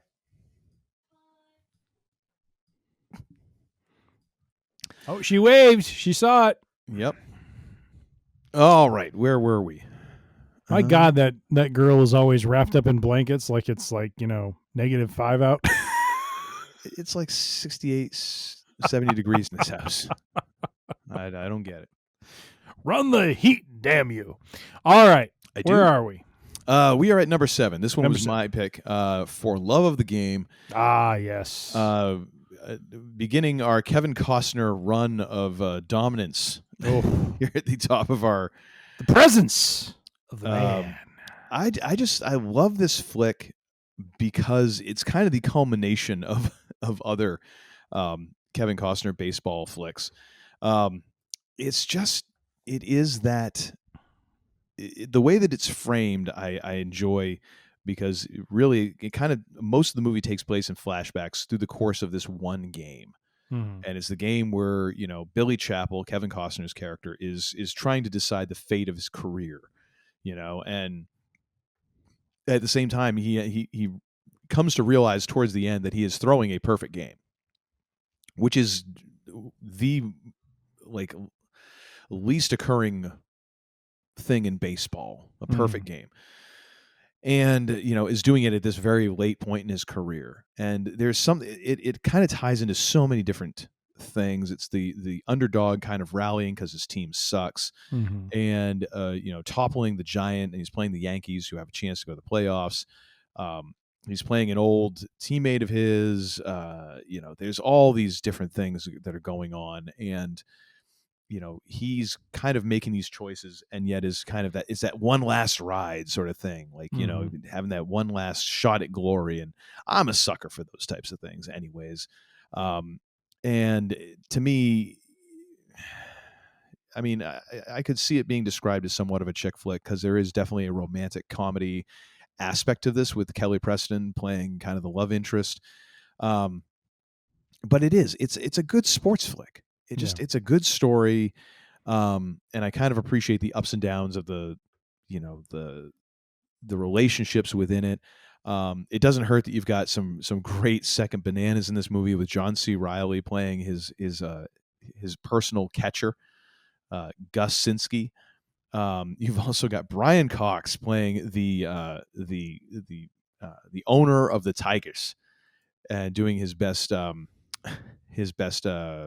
Detroit accent. Vin Scully on the call throughout the entire game just adds so much to this.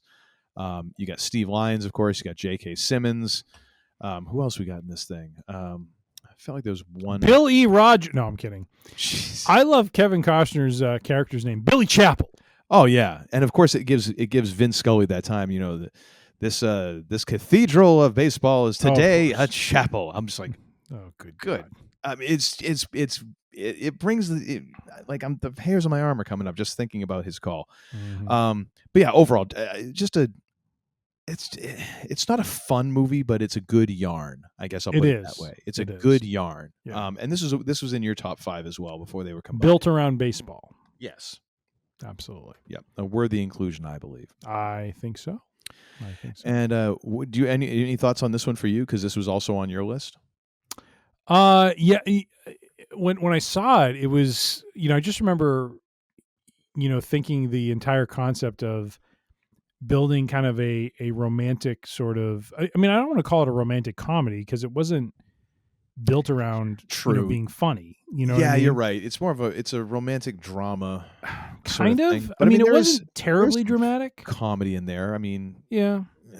I mean, it's got John C. Reilly. So. Yeah, but he doesn't. I mean, he's got some good lines in there, but it's not like it's like right, ba-dum, boom, constantly, But yeah, I love the story of, and actually he delivers a hell of a little monologue towards the end of this that is so great, you know. Yeah, no, I think I remember when I watched it in the theaters that it was, what struck me about it was just the fact that they built this sort of story around this pitcher throwing a no-hitter without realizing he's throwing a no-hitter. Like that part was really, I think, kind of the charm of the movie was, going through and working through this very rare achievement. But if I'm remembering the movie correctly, a lot of what happens in the early innings is his head is just in a different place. He's thinking about, this failed romance and this gal that he's, very infatuated with, and realizes that, he wants to be with. And, once his career is over, which is, I think, if I'm remembering right, his career kind of ends with that game, if I'm not mistaken. Yeah, because it's midway through or towards the end of the game. He writes on a baseball and sends it up to the owner's box and tells him that he's done after this game. Yeah. And but he hasn't made that decision, and the owner talks to him before the game, and he wants him to retire because the owner has sold the team, and then realizes that they're going to sell him off, and He's basically like, this is going to screw the new ownership. Go ahead and do it. Yep. Yeah. So, so just the whole premise around that perfect game was just such a great anchor, of the story. And that's what really made, like, I don't want to say helped me enjoy it, but really led to my enjoyment of it was how they built it around that. And the fact that this character, in lieu of what he was doing, was reflecting on more, sort of long-term life sort of stuff, and by doing that had diffused himself of the situation he was in. I mean, one of the things I love about the movie is even in the first inning when he goes out on the mound.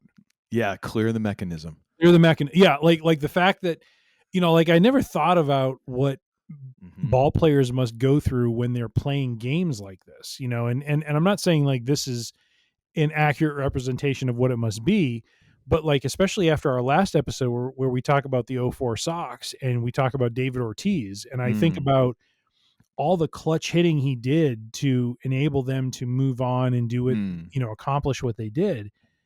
There had to be some like when he talks about this, he talks about how he drowns it out. Yeah. Yeah. And so it must be, I mean, I don't want to say it's exactly like how they do it in the movie, but there's got to be some element of truth to that. The way they kind of drown out the crowd and just focus on what's at hand. And so I really liked how they kind of portrayed that. And yeah, just the story has a lot of heart to it. And yeah, so I really enjoyed it. I mean, it is a romantic, mostly romantic movie built around a baseball event. But I think it's done very well and done, with class. And I love the parallel of him going through the game, and then the girl that he's, the woman he wants to be with is leaving, and she's stuck at the airport. Yep. And ends up getting stuck in the airport in a lounge full of Yankees fans.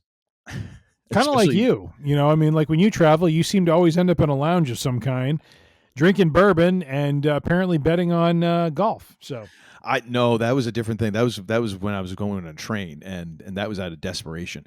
Okay. But I thought that in the idea, like, yeah, the whole clear the mechanism thing and everything is just him and the catcher, and how even at the end of the game, like that gets taken away, like because he's physically being worn down. Like he's an old player, he's got arm issues, he's got all this stuff, and he doesn't have his stuff. And it's what, the 7th or 8th inning when he's there on the mound, and he finally looks at the scoreboard and realizes like he's throwing a perfect game. The catcher comes out. He's like, has anybody been on a base? Yeah. And he's like, not that I've seen. Yep. It's like, and then even in the last inning, like he's trying to do that thing, like he's trying to focus in, but of course the physical pain and the weariness is just getting to him so much that he can't do that anymore. It's just sort of, he's just like, all right, that's the way it's going to be. That sort of thing. Yep. And I so appreciate the last batter that they send out there, is the rookie that just got called up, and it's like he's going to try and go out there and spoil the game, and he's like, I don't scare you at all, do I? Which I just love that acknowledgement of like, all right, here we go. Why not? I think he even says that at one point. He's like, why not? Yep. Just like, one more friggin' thing. And as someone who's getting older, I kind of appreciate that, because there's so many times in life where I'm like, sure, okay, why not? If this is the way it's going to be, whatever. Let's just get this over with, sort of thing. Yeah. No, great flick. Absolutely. Absolutely. What do you got sitting at number 6? So number 6, this one comes with an iconic line that I have a T-shirt for that I probably should have wore tonight instead of my CM Punk shirt, but I'll try to do my best rendition of it. You're killing me, Smalls. You're killing me. This was The Sandlot from 1993, and was just a great movie. A few years back, I don't know if it was around my 40th birthday or the anniversary of the movie, but I remember my family took me out to, this was in the summer, to a movie theater that was playing The Sandlot. Oh, nice. As just kind of a special, kind of event sort of thing. And just phenomenal to see it in the theater again. And just a great callback to, it's not a callback to our time. It's more of a callback almost to my father's time, to be perfectly honest, back in the 50s and 60s. And it just, when baseball, not saying baseball was at its apex, but just given, well, it kind of was. I mean, well, yeah, like where society was, really... where technology was, baseball was a very focal, point to the culture and to life at that time. Yeah. And yeah, so this is about a group of kids who kind of organize their own, team and kind of play together, and is really about Scotty Smalls who moves to this new neighborhood and has to meet all these different kids and kind of work his way into their circle, and how the common language among those kids is baseball, and kind of really goes through the entire summer. This is where I don't remember, I don't think this is where we get the oh shoot, what's his name? Sorry, I'm trying to find his name in the James Earl Jones. James Earl Jones from the end of our show is from Field of Dreams, right? Yes. Yes. Correct. Okay. So he does play a role in this movie, and at first it's kind of this monster to the kids sort of character with the dog, and how the dog is kind of overemphasized in size and everything, and then we find out that the owner of it and James Earl Jones is the owner of the dog, and the dog itself is really harmless. But the kids, of course, make it into more of a thing than it needs to be.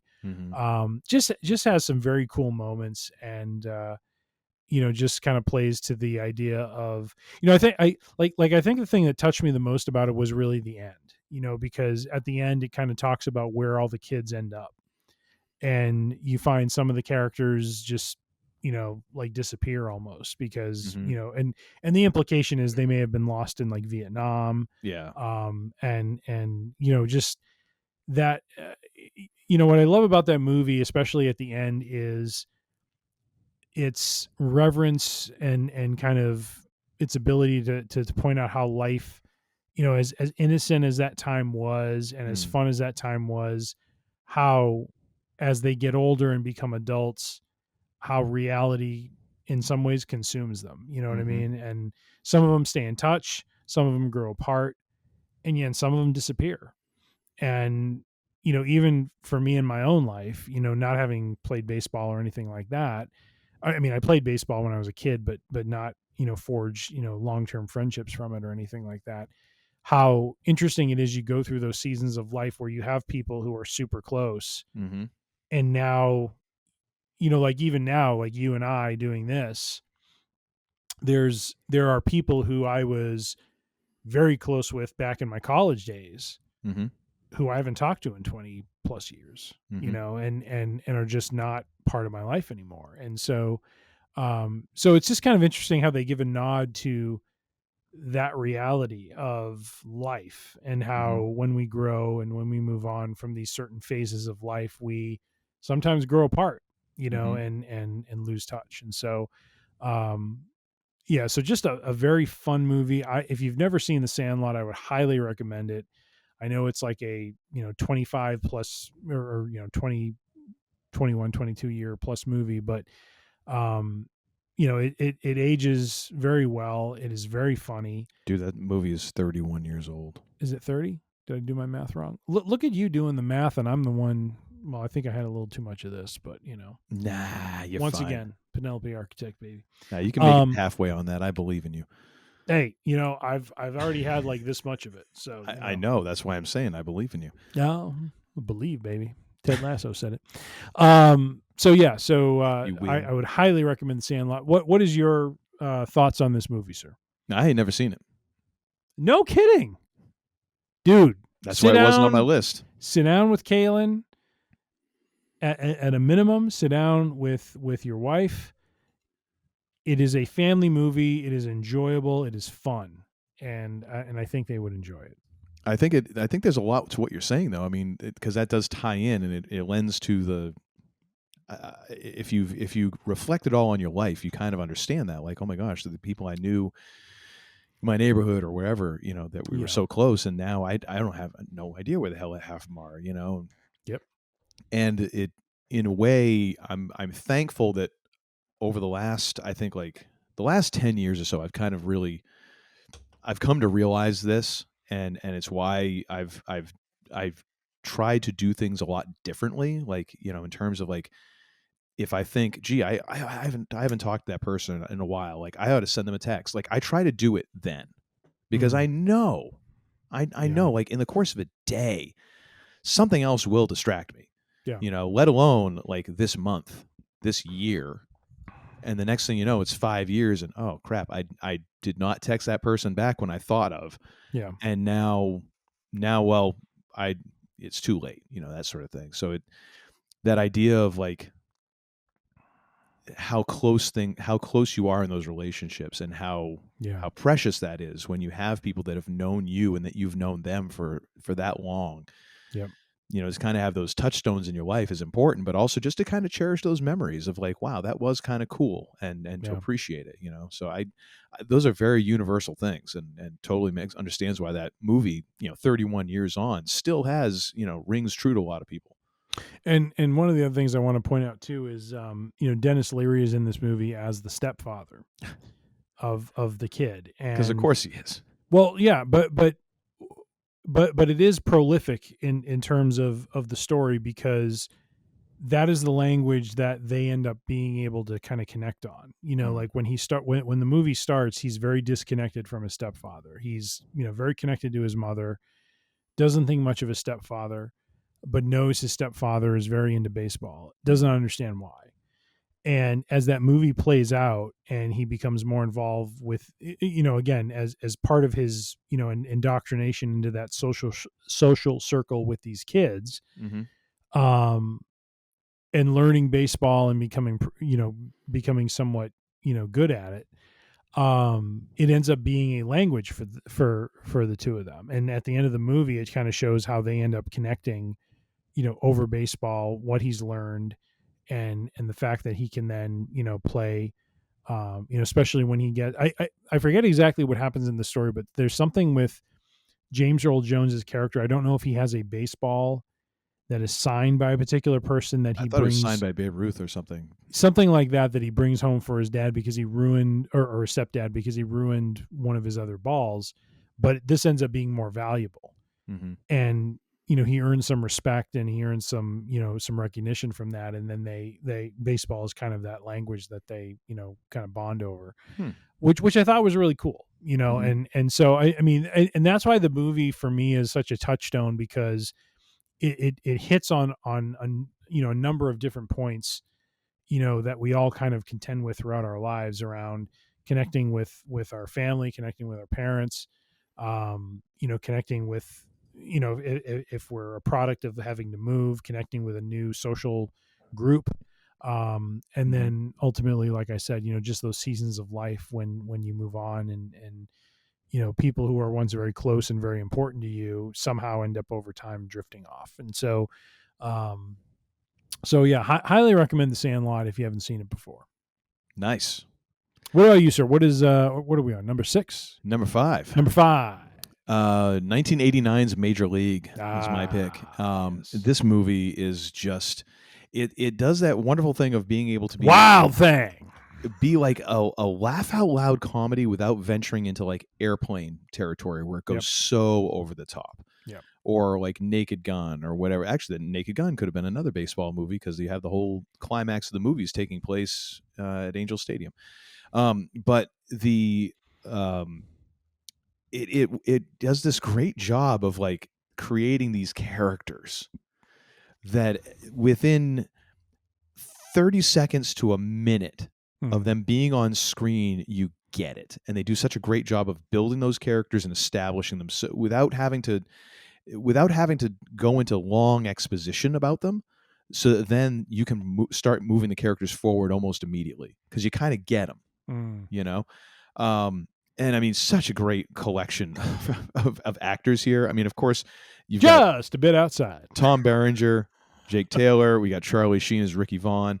You got Corbin Burnson as Roger Dorn. Now, I mean, of course, this is like back in the day. Tom Berenger was a pretty big deal in the 80s. Corbin Burnson was just off of L.A. Law here, right? Mm-hmm. Then you got Charlie Sheen, who'd been, kind of coming up throughout the 80s before he did Tiger Blood and everything else. Who else we got? We got James Gammon as Lou Brown. Oh, such a great bit part. Renee Russo, who is just a very underrated actress, I think. I feel like her last movie was? Was it Endgame? It was Endgame. She's not. She has not acted since 2019. Okay. I was like, she's not dead yet, is she? No. But I feel like she kind of gets underrated as an actor. Yep. I really do. I think she got kind of typecast into like the pretty face, heroine kind of thing, and just never seemed to find her way into some of those roles that I think could have taken her career to another level. But anyways, does great in this. Wesley Snipes, ladies and gentlemen, as Willie Mays Hayes. Willie Mays Hayes. And of course we have Chelsea Ross as Eddie Harris, one of those famous those guys. We got Pedro Serrano, Dennis Haysbert. Haysbert, baby. And of course with the voodoo, the one, the only Bob Uecker as Harry Doyle. Just a bit outside. Who apparently improvised an absolute ton of his dialogue, which it makes sense. Probably high on Miller Lite. There was that or Jack Daniels, because I mean he was drinking that in the press box, and then he would take some of it and put it behind his ear like a cologne. I love there's a bit for him on where he was on the Tonight Show, one of like the 1,000 times he was on the Tonight Show, and was asked like, oh, so who did you play for? He's like, I played for the Brewers, the Braves, and he names like 4 of the teams. He's like, then in May I was. That's funny. And he says, back when I was being scouted, they asked my parents, well, we're willing to, sign him for $5,000, and his parents were like, that's a lot of money. We don't have that. It's like, oh my gosh, this guy's. It's just gold, and the idea that the entire concept of it takes the underdog thing to another level, and I think kind of set the table for a lot of other stories like this. But at the end of the day, it's just so good, so good. And who plays Roger Dorn's wife? Susan Dorn is Stacey Carroll. I don't know if she was ever in anything else. Let me just take a quick look here. What is she known for? Major League and a TV show called Sable. So yeah, not exactly a huge career for Stacey Carroll, but she made it count in that movie. I feel like she did. I feel like Bob Uecker trying to pull that one out. But yeah, such a great flick. Right down to Lou Brown, being asked, hey, well, you want to manage the Indians? I don't know. I'll have to let you know. I got a guy on the line too about some white walls. And of course, then you have the theme song by oh my gosh, wow, what's his name? The I Love L.A. Randy Newman. Fantastic. There's so much about just this movie that just captures futility of rooting for a bad team with bad ownership and just all these things, and just can't quite get it right. And anyone who's rooted for any kind of team in any sport will kind of identify with this. Maybe this was like when this came out, and I was a diehard Patriots fan during like a 2-14 season or something. I was like, yes, believe. Maybe there's some hope that they'll at least just not suck. That's right. That's right. But yeah, no, such a great classic flick, and so worth a rewatch. And some of it's very dated, but some of it is just timeless. Nice. So, yeah. Nice.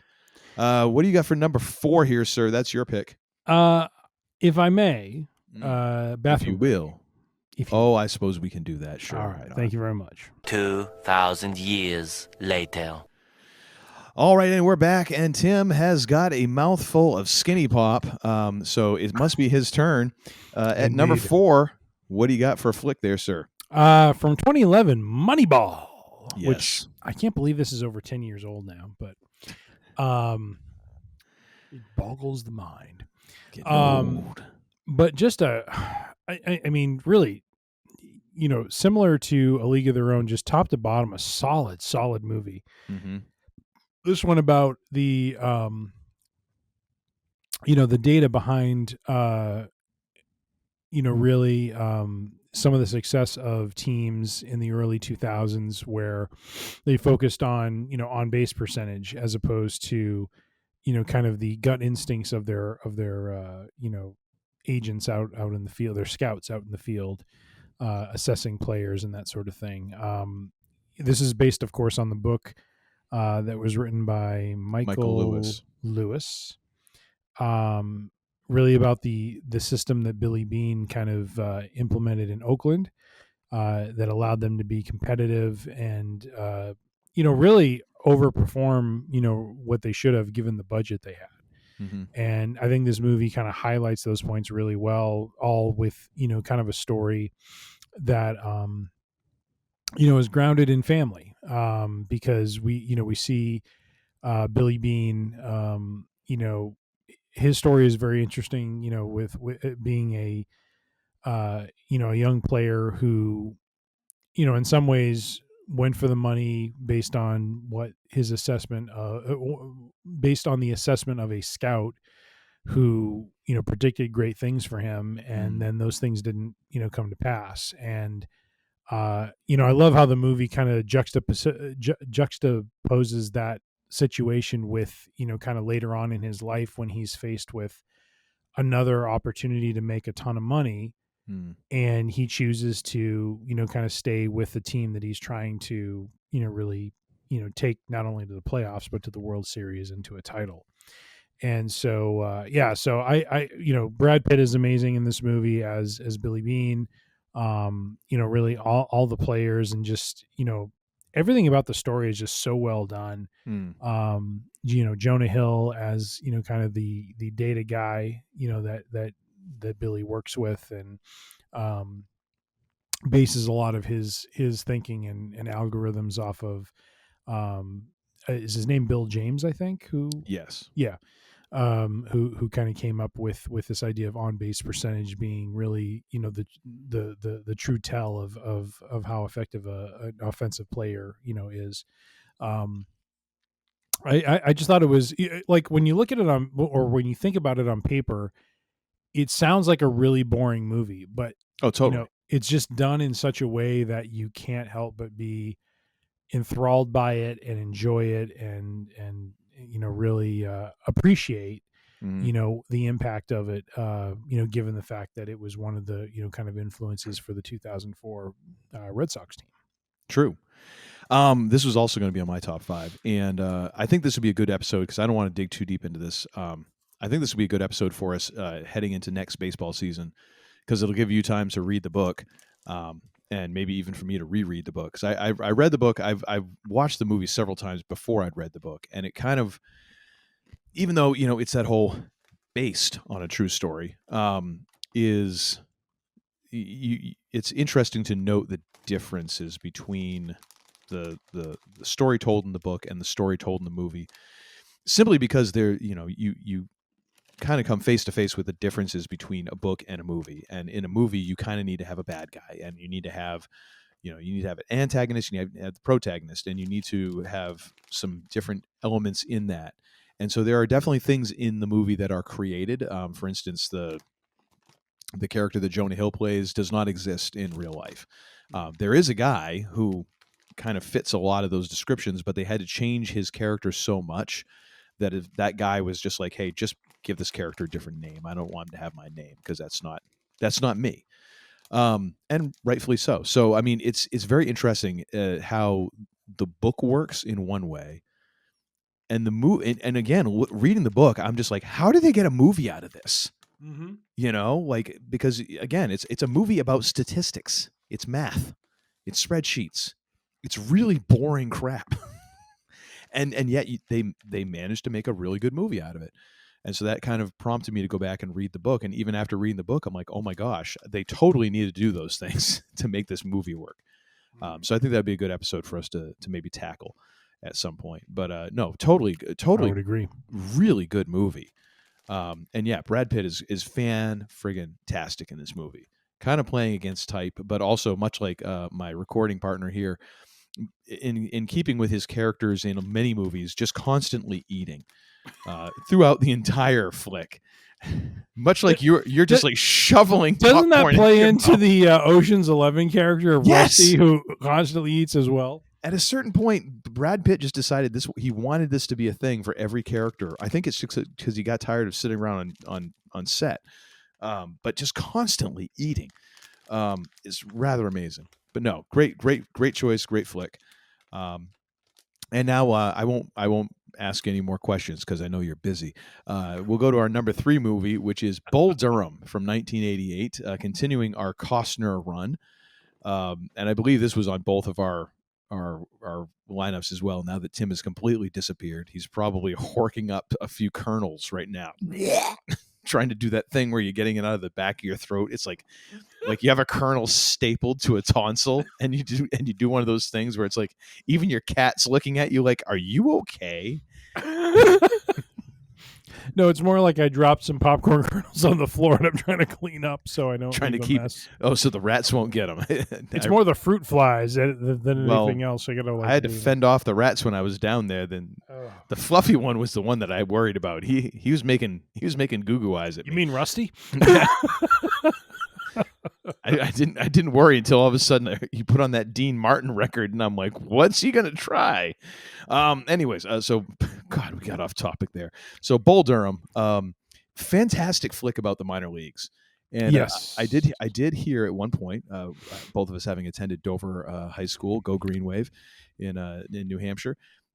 One of the teachers, I wish I could remember his name. He was like old as dirt when we were there, so I don't think he's any longer with us. But he apparently had a stint as a professional baseball player in the minor leagues, never made it to the majors, and had told someone that basically, like, yes, this movie is basically what it's like being in the minor leagues. Like, this is what it's like.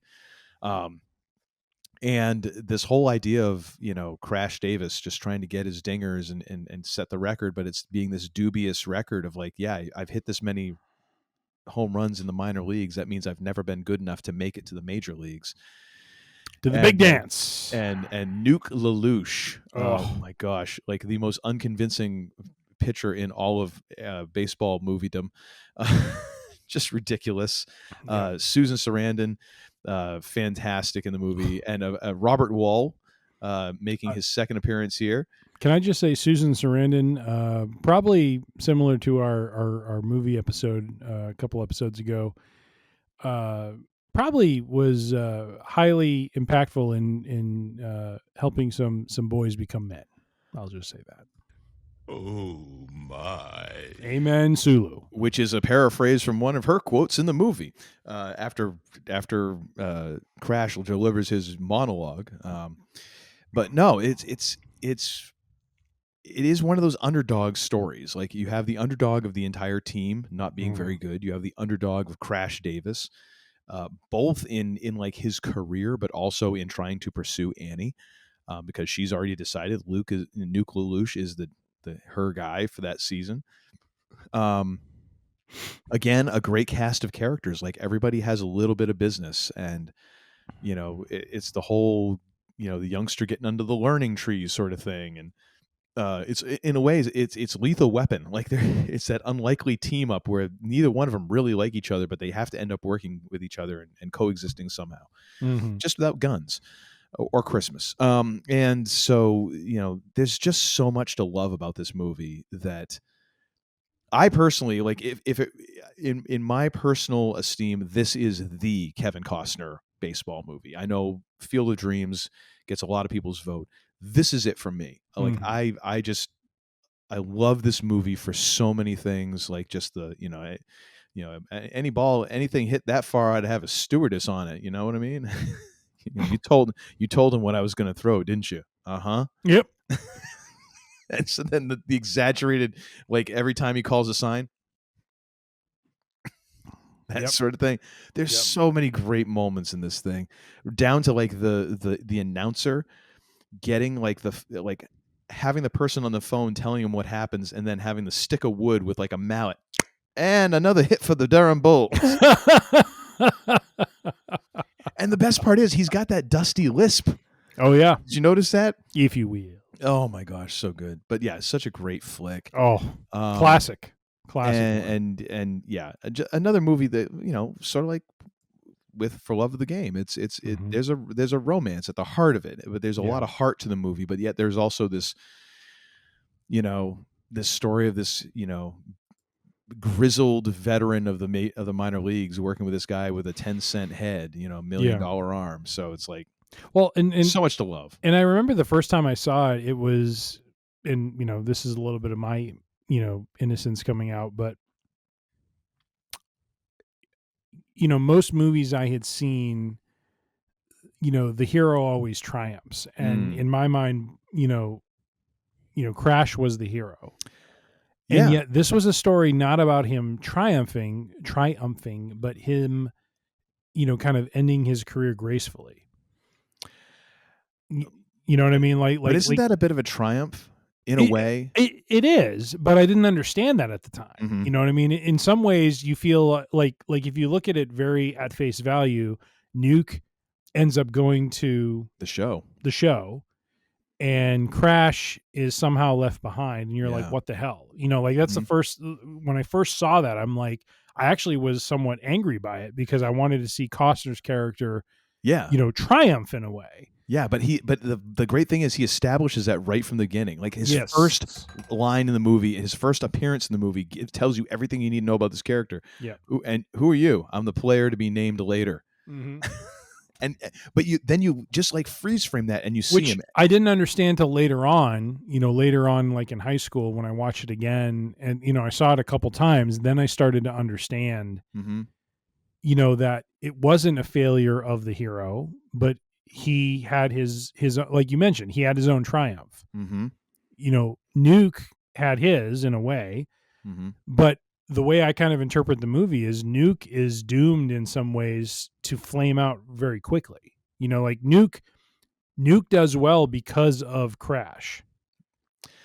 Maybe, right? Or maybe he's done his job and Nuke has learned his lessons. Fair you don't enough. know. It leaves it open-ended, But again, true. like it is that because you see Costner and you're like, he's got the leather valise, he's put together, like as all the other ball players are scruffy, catch as catch can, like just they're all over the place, and you can tell, like, yes, you certainly belong in the minor leagues. You look at Costner, and you're like, how the hell is this guy not in the show?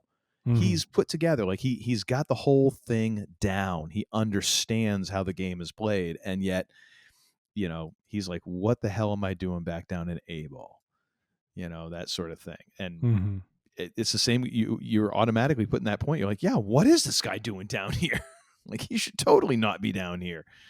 No, but there is, I mean, I admit there is a bit of me that is tainted by the fact that I'm, 48 hurtling towards 50, and I understand Crash a lot more than I understand, Nuke, especially this time in my life. And the reason I can look at it as a triumph for Crash is that, like, that's a guy who has come to terms with himself. He is at peace with himself. He knows who he is, even though kind of you get that feeling the whole movie, like, yes, this is the guy, he knows who he is. He is, kind of confident in himself, but you realize there's kind of like this undercurrent of, is he really? Is it a front? And at the very, very end, you kind of feel like he's at peace. He does know who he is now. Yeah. He came to terms with, like, this is what he's going to do. He got his dinger and he hung him up. And it's like, there's something beautiful about that, especially as, an aged old fart such as myself. Amen. All right, that brings us to number 2. What do you got, sir? This is Get the hell out of here. Finally, we get James Earl Jones at his finest. Peace, love, and dope. That's right. Field of Dreams, baby. Number two. Yeah, this one. This was your number 1 pick, wasn't it? This was. I yielded to what will be our number 1 pick because even though I haven't seen it, which apparently may cause us to, end the show because Uncle Todd cannot be in my presence. I just think I think we might need some very intense couples therapy. That's all. All right. I think we can work through this. All right. But Field of Dreams was just a, just an amazing movie. And if anything, being a son of a father who was very much into baseball, especially, for my father who, had some, at least, in high school, some measure of success as a pitcher. Mm-hmm. And, I just related to this movie a lot, where baseball was kind of that common language between father and son, and a connection point. And, I really enjoyed, how it, it was one of those movies that dabbled in the mystical without going, too crazy into it. You know what I mean? Like it just, it kept it at kind of a surface level, and it made sense, and it was okay. It sounds weird to say it that way, but I don't know quite how to explain it because... Well, they never brought in like a paranormal expert to try and figure out, is it something in the corn? Is there LSD or whatever? It's like they never got into that. They just kind of like were, this is really weird. Build it and they will come. Yeah. And that's all there was to it. And I just appreciate, the story, the simplicity of it. And, the thing that really hit me was the... at the very end with and this is true, I think, of a lot of people who a lot of guys who really enjoy this movie, is at the very end, that line between, father and son where, hey dad, you want to, have a catch? And, I don't know that I instilled that in my kids, as far as their sensibility of things, but I just remember that was a big part of me and my father, was going out in the backyard and just throwing the ball around, not to train, not to, become a thing, but just, the two of us out there just throwing the ball back and forth. You know what I mean? And it sounds so basic and it sounds so simple and it sounds so contrived, but it is such a powerful connection between father and son, with this game, that it just, for me, I don't remember exactly when I saw this, if this was high school or college, but when I remember when I watched it, it just, that really touched me in a way because baseball was a common touch point for my father and I, and still is. My father is unfortunately a Yankees fan. I'm a Red Sox fan. But house divided, indeed. But 2004 was a rough year for Thanksgiving, huh? All I remember is my father telling me, apparently when he showed up at his place of work, that he had probably somewhere between 20 to 40 basically sympathy cards for him as a Yankees fan after that ALCS series, which I thought was rather apropos. Now, keep in mind, he did work at a grocery store where you could buy greeting cards. So, I mean, real snug. I mean, all I'm going to say. If it had been less than that, I would have been very disappointed. Salud.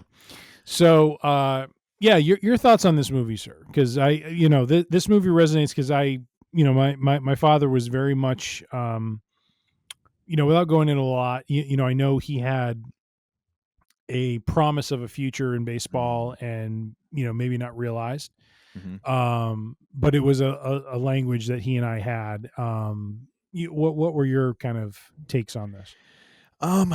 So, I mean, I already said before, like, I think Bull Durham is for me, is the superior baseball movie for my taste and my opinion. Field of Dreams is by far the more important of the two because of the cultural significance it's had. Yep. It crossed over to people who didn't even care about baseball, and has influenced baseball to the point now where MLB has Field of Dreams games, and here in Portland, Maine, they would do the Portland Sea Dogs, the minor league baseball team, which is the AA affiliate of the Red Sox. They had Field of Dreams Day even before MLB had their Field of Dreams game, where they had the corn out in the outfield and the team comes out, and there's just something about that even though this movie, I'll say, doesn't have like a humongous place in my heart in terms of like sports movies, if that doesn't give you some chills, like just because you kind of understand what it all means. Yeah. And there is that, it is that beautiful, like you said, the mysticism that they don't have to get into the nuts and bolts of. It's just magic. It's like, in a way, it's the beauty of the Force before you start getting into midichlorians and everything. It's just space magic. Shut up and enjoy it. That sort of thing. And it's just visceral, and you kind of understand what that means, that these players in the movie are kind of coming back. Yeah. And it just gets to you in a way. It translates really well through the years. And if I'm not mistaken, I think it was a couple of years ago, was when they first started the Field of Dreams, games in MLB. And we kind of talked about that in I think the Week in Geek, because we were talking about that whole scene when Costner walks out on the field, and Costner, again, credit to him to do what he did, because in the hands of probably anyone else, it would have been very uncomfortable. He is in 3 of the 10 films that we talk about here tonight.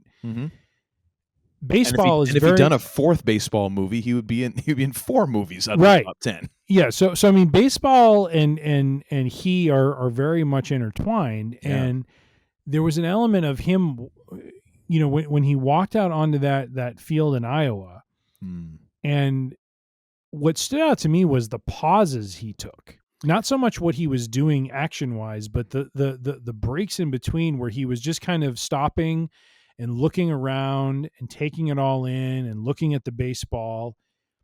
And for me, it was an important thing for him to do, because it really forced you to kind of focus on the game and think about the significance of it, not just from a perspective of the team that you root for, but for me, at least for me, that, again, that tie into family.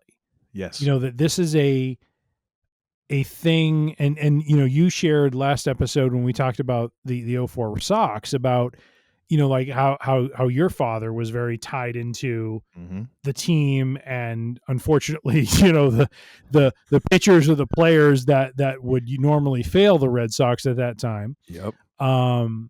And so I just think there's, while it's not a movie that I go back and rewatch very often, it is a movie that somehow draws out the nature of relationships that get connected because of the game. It's yes. I don't know how to say it. It's not so, I mean, it is about the game, but it's about the game's impact on relationships and how it connects people. Well, yeah, because I mean, you look at the connections there. You've got his connection with the James Earl Jones character. Yep. You've got the connection with Moonlight Graham. Yep. You got the connection with Shoeless Joe Jackson. You got the connection with his father. And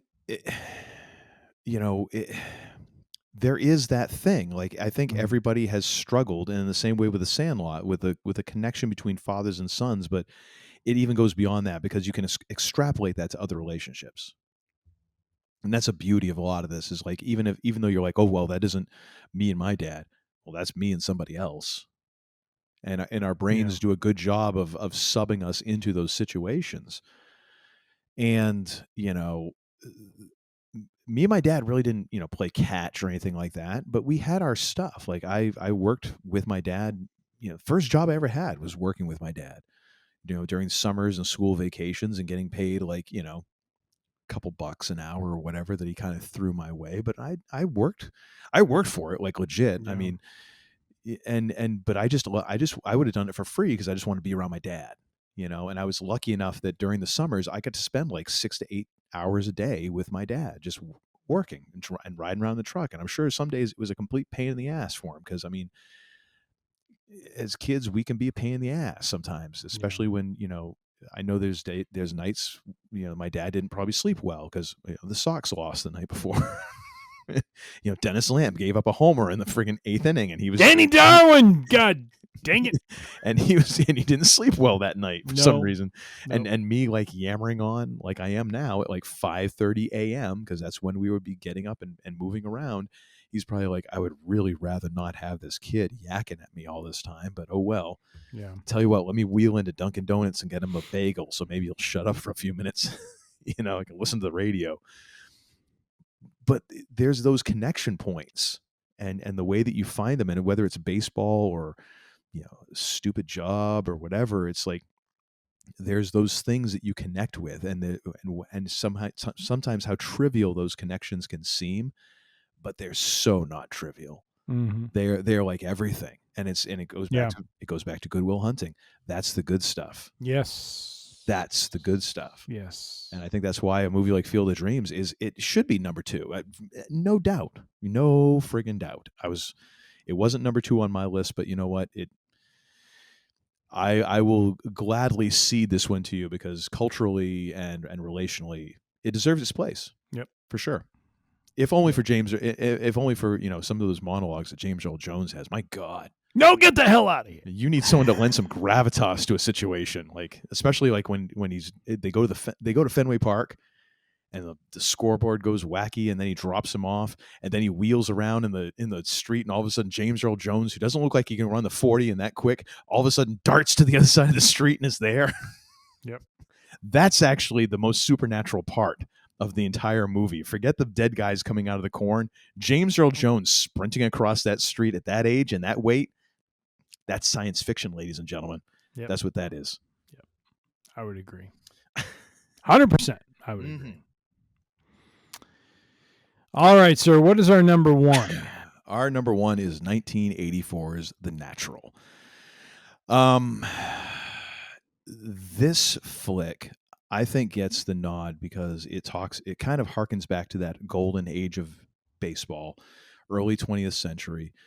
And because it does that, it gives it license to kind of deal with things in a different way. And it also gets into the, very much kind of a prodigal son sort of thing where, the Robert Redford character has all the promise in the world, all the, he's a fantastic pitcher. And at one point strikes out the Whammer, who is, stand-in for Babe Ruth at the pressing of Robert Duvall, who's fantastic in this movie. Oh my gosh. As was it Max Mercy? Is that his character's name? Hang on a second here. Max Mercy. Yes. And of course, I mean, just for a moment here, let's run down the top cast. Robert Redford of course is Roy Hobbs. Robert Duvall as Max Mercy. Glenn Close as Iris Gaines. Kim Basinger as Memo Paris. We have Wilford Brimley as Pop Fisher. We've got Barbara Hershey. We've got Robert Prosky, the judge, who is a great character actor. Richard Farnsworth, another great character actor. Joe Don Baker, who plays the Whammer.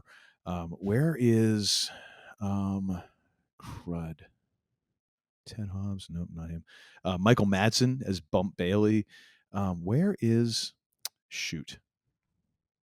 I don't know. I don't have the other guy, but there's another guy who's in here. No, it's the same guy. Where's? Hang on a second. I got it. So Barry Levinson directed this, by the way, in case you're wondering. Where is?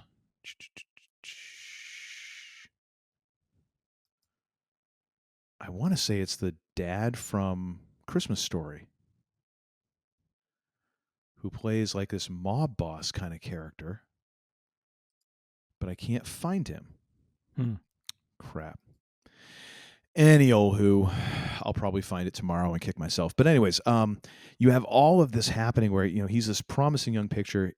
He gets sidetracked by a femme fatale, ends up getting shot, and goes away, and then comes back at a much later time and is this prolific hitter, and isn't given a chance, and and then you're in the intrigue of Pops against the judge, who's the owner of the team, and all of these things, and kind of this underdog story who's also essentially willing to die to achieve not necessarily his dream, but this kind of this lost potential, and I think there's something to that. Like, there's that heroic notion, if I could just have that one shining moment, if I could just achieve what I thought I could achieve, and that second chance, because I mean, there's a lot of us, I think everyone to some degree has a sense of that, of like, I could have been, if I'd blankety blank blank blank. Yep. And you kind of wonder, like, in that alternate timeline, where that version of you is. And in this movie, we kind of see it. Like, he kind of comes back and decides, I'm going to try.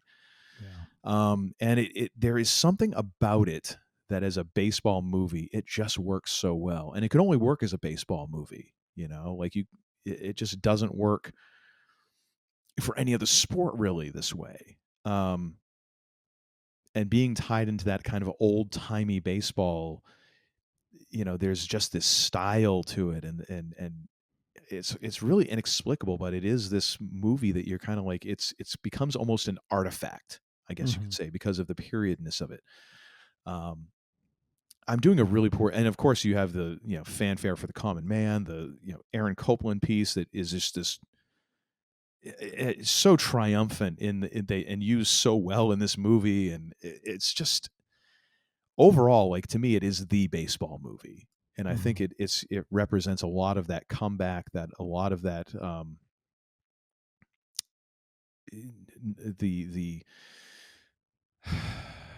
the ancientness of the game, of what it feels like. This game has been feels like it's been going on forever. And it's just going to keep on going on. And there's all of that kind of tied in. And it feels like it is all of baseball kind of wrapped up in one for me. So that was my pick for the top flick. And you were kindly enough to see the top position for that one. Although Field of Dreams is definitely a worthy number 2, and could arguably be 1A and 1B, really. Yeah. But yeah, no, this is natural for me, even though it's not on a regular rewatch for me, is definitely the movie that first made me be like, wow, baseball is kind of important. Yep. 100%. I have not seen the movie, so I cannot comment on it, but I will make an effort.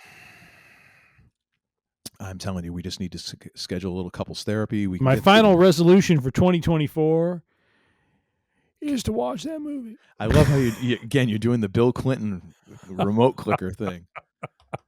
I did not have sex with that woman, and I will watch The Natural. I am now a less crazy sort of politician compared to today.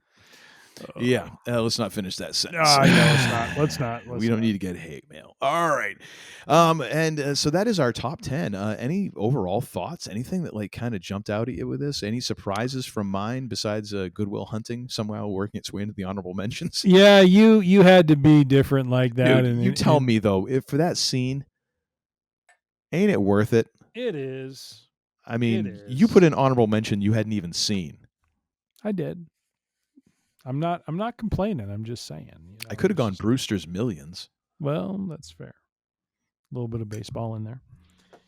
Quite a lot, actually. No. And John Candy.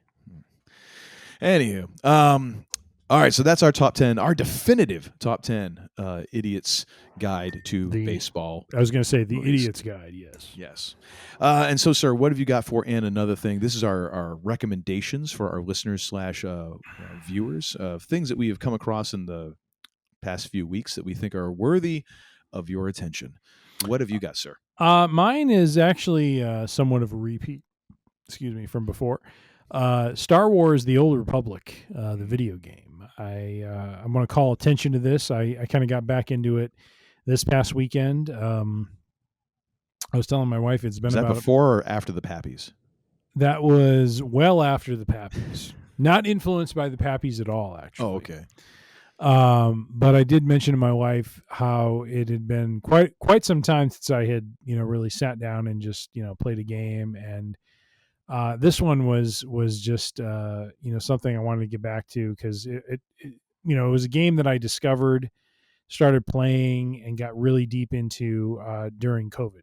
And when we were kind of in lockdown and home a lot. And as we've gotten back to, kind of normal living and normal kind of work, habits. It's become less and less of a priority, but had some time over the weekend and got back into it and just really enjoy it. So it is a game that was, for at least the 2010s, I think was driven by the BioWare company. It is now being driven forward by Broadsword is the name of the company kind of moving it forward. And there is actually a update coming in early December. Ooh, will it be available on Mac? No, it won't. So you won't be able to play, my friend. But yeah, I know. What the hell's the matter? Get the hell out of here. You would think at this point, like, there would be more games developed for Mac. I don't get it. Tiny little market share it used to be. It's actually fairly prevalent. I don't know. I don't know either, but nonetheless, it is unfortunately a reality for Uncle Todd, and not so much a reality for the man they call Tim. But I will say, I would love to have you get the game, because we could start doing some of the there are some missions you have to do as a group, and it would be nice to have some people that I know. I'm not someone who puts myself out there a lot to just random strangers to go, hey, let's go do a mission. Yeah, that's not what I've heard. Something. I heard you had a bit of a reputation at UConn. Yeah, let me tell you something. I'm just saying. Yeah, you heard wrong. But nonetheless, I would recommend Star Wars: The Old Republic. It is, it is a bit of an older game, but it is a game that is being maintained. And in early December, there is a 7.6 release coming out that will further storylines, update a lot of the environmental backgrounds, and some of the just graphics of the game overall, and I think will enhance the playing experience. So I would highly recommend it. If you have not tried it before, the story mode for a lot of the character classes is very well done, and is very intriguing and interesting, and is just a interesting avenue of Star Wars to plug into, because it is well before the time of the Skywalkers, and I think they do a pretty serviceable job of creating stories around it. And as I've mentioned in past episodes, those stories I feel have been really well done, and have some quality to them. So I would highly recommend it to you. Right on. What is your end of things, sir? I'm going to go in a little bit more of a literary route. Of course you will, because you're the more intelligent of the two of us. Let's not go there, sir. Let's not go there. Who's got an actual retirement? Stop it. No, don't stop it. You're the one who's not going to be eating dog food and living out of a cardboard box. But anyways, at any rate, enjoying in the now, the book Shift by Hugh Howey, widely regarded as one of the most successful independent publishers of all time. Good old Hugh is best known for the book Wool, and this book is the second in the Silo series after Wool. And of course, Silo is now a show on Apple TV Plus, and so it's a very interesting book, because I was down in Portsmouth a week or so ago, and as I like to do, I like to try and find the local bookstores and support them, because those folks, I don't know much, but I know that books are not exactly like the highest profit margin you can get. So anywhere I can go and support, some mom and pop store, I'm in favor of that. So I stopped by River Run Books in Portsmouth, New Hampshire, and I'm looking for a book, and I was like, I'm going to buy a book. So I was going to buy something. And I saw this book, and I'm like, oh, wow, I didn't realize that there was more books in the series. And so I go up and I'm buying it, and the guy's like, this isn't the first book. I'm like, I know, but it's, I read the first book. It's been a while. The funny part is, like, this entire book kind of centers around, like, the idea that there's a drug that people are taking that makes them forget. And I'm like, oh, perfect. So they don't remember anything. I don't really, I remember vaguely what happens in the first book, but I don't remember every detail. So we're all on kind of the same page here. Perfect. Let me get this one. And I've been kind of plowing through this book in like the last week and a half. Really well written. Hugh Howey is really good at spinning yarn and kind of not beating you over the head with character development. Really has a knack for kind of giving you just enough about characters that you feel like you know them and you can fill in a lot of blanks. And then fairly easily, if then you find out some more information that contradicts what you've kind of filled in, it seems like a very gentle replacement for me, at least. Like, oh my gosh, this didn't rock my world and this is completely uncharacteristic. Like, oh, okay, I just kind of change my overall view of this character and move along. I'm about halfway through, if not a little bit further.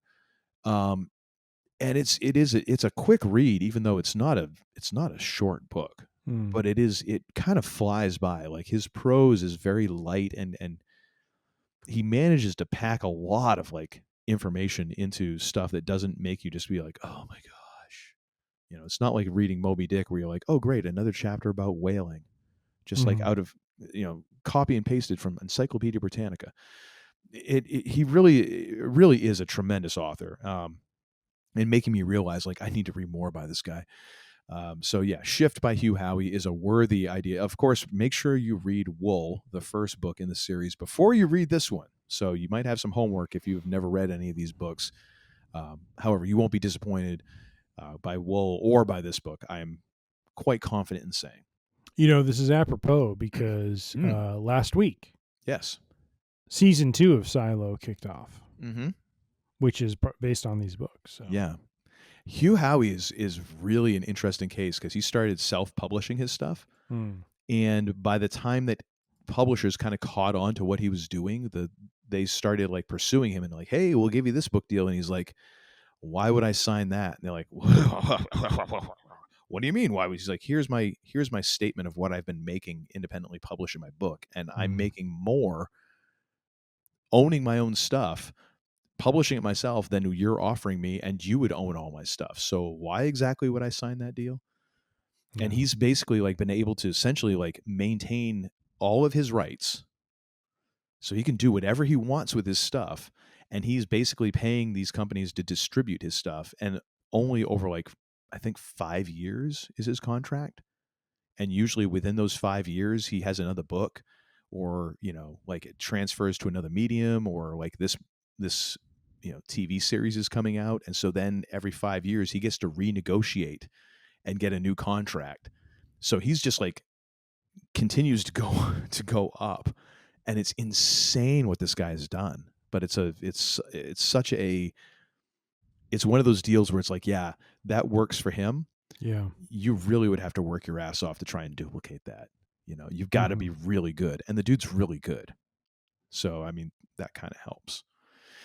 But anyways, yeah, definitely recommend that one. Nice.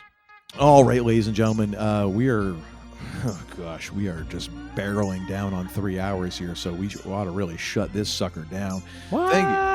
I know. Usually I'm the one rooting for more time, but I mean, good God, there's limits. Thank you all for tuning in. We do certainly appreciate your patronage, and for tuning in and or watching. We sincerely thank all the members of the Free Range Idiocy congregation who have joined us along this journey once again. If you're wondering, are you doing freaking commercials for Skinny Pop now? Go pour it into a coffee filter like Brad Pitt and Moneyball and just sit there. Yeah. Shove a Twinkie in your mouth all in one bite. Yep. That was classy right and there. And a burrito. Yes. So if you would like to join the Free Range Idiocy congregation, it's very, very simple. All you have to do is go to freerangeidiocy.com and you can download all of our episodes there. You can download them one at a time. We would prefer you just download everything. Download the first 10. Gives us like a 180 episode bump. So yeah, download the first 10, but don't listen to those. Start around episode 10, 11. That's our recommendation. The very first NPR-ish in the first 10, just to give you a little forewarn. We were getting our feet under us and and not drinking heavily. But you can subscribe right there through the Podbean app and get everything there. However, if you're like, I got enough apps in my life, if it's not mozzarella sticks, I don't give a crap. You can find us on Apple Podcasts. You can find us on Spotify. You can find us on Pandora. You can find us here, there, and everywhere on any type of podcast purveyor of your choice, except I got an email today. Samsung Podcast is going out of business. Another one that we have just like throttled. You know, rather than proclaim what we have done, salute, we should proclaim what we have undone. Single-handedly killed off Google Podcasts. Google Podcasts destroyed. Samsung Podcast destroyed. Sorry.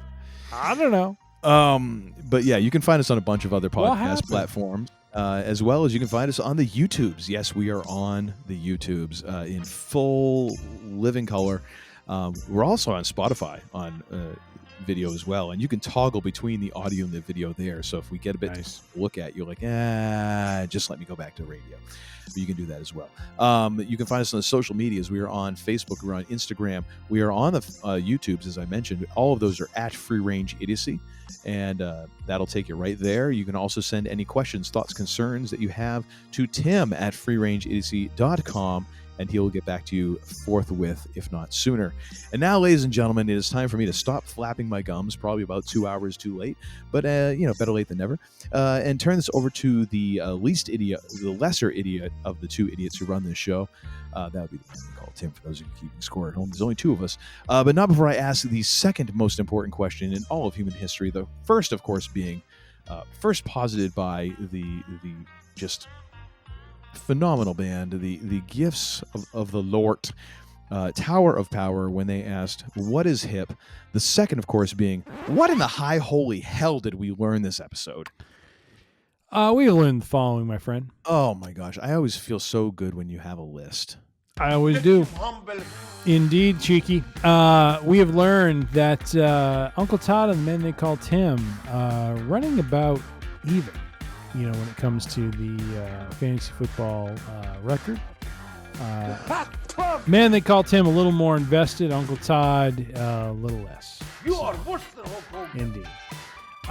We've also learned that the opinion of Free Range Idiocy is the Paul Tyson's fight was fixed, scripted, and wrong. Maybe not 100%. Yeah. But would have liked to see a little more action from it. But we are bullish on Andor Season 2 as well as Captain America Brave New World. And thank you, Uncle Corny. We miss you, sir. And the Thunderbolts with the Oscars. It's so weird just to come out of nowhere. I know. It's how awkward that is. It is. And given the times we live in, kind of awkward. Yeah. Thank you, L.A. L.A. Knight, bringing the truth, baby. Bringing the truth. Jabroni. We've also learned that Kevin Costner is the cornerstone of a number of baseball movies, both from the 80s, 90s, and 2000s. Kind of scary. Wait, was he in the 2000s? Sorry. I mean, those are all 80s and 90s. I thought I saw him kind of in the background there in Moneyball. But that's okay. Bull Durham was playing on a monitor somewhere.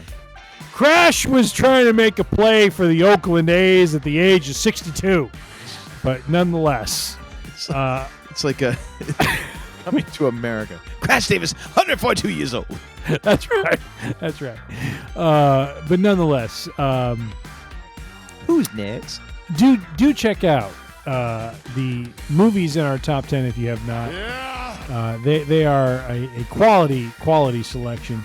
And indeed, thank you, Shiki. And it is real when the Shiki puts his stamp of approval on it. With all that being said, we thank you for the listenership, and we like to close things out. Thank you, Uncle Corny. Be safe, be healthy, be kind, be good to one another. And as we like to close things out here on the range, closing it up, see ya. It's like I picked the wrong week to quit drinking. I beg your pardon. What did you say? No, I'm serious. You could be in magazines. You could. You can, and not just like Jugs or Creamsicle.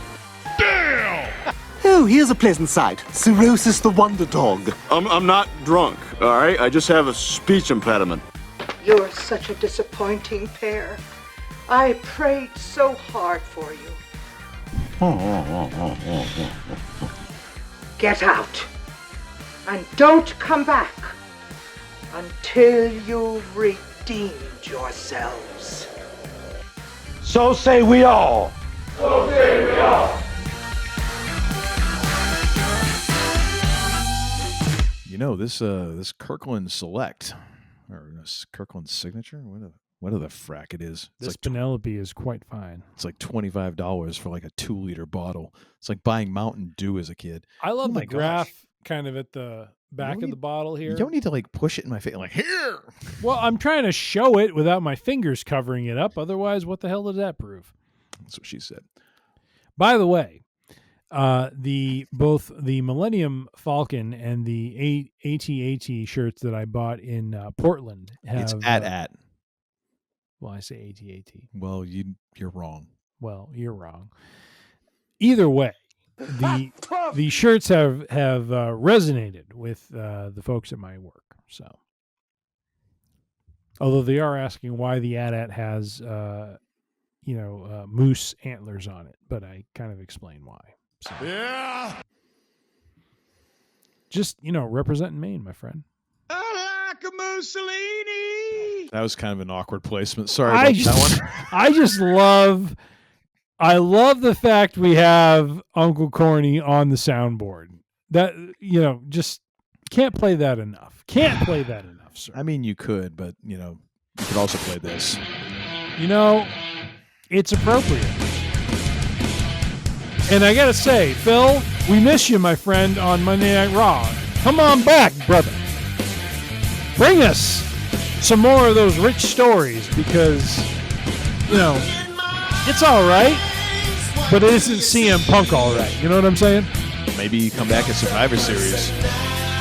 Indeed. With the wise man. With the wise man. I mean, he is this rabbi. Either him or Brock Lesnar. Lesnar would be a pretty sizable equal to Bronson Reed. Thank you, Uncle Corny.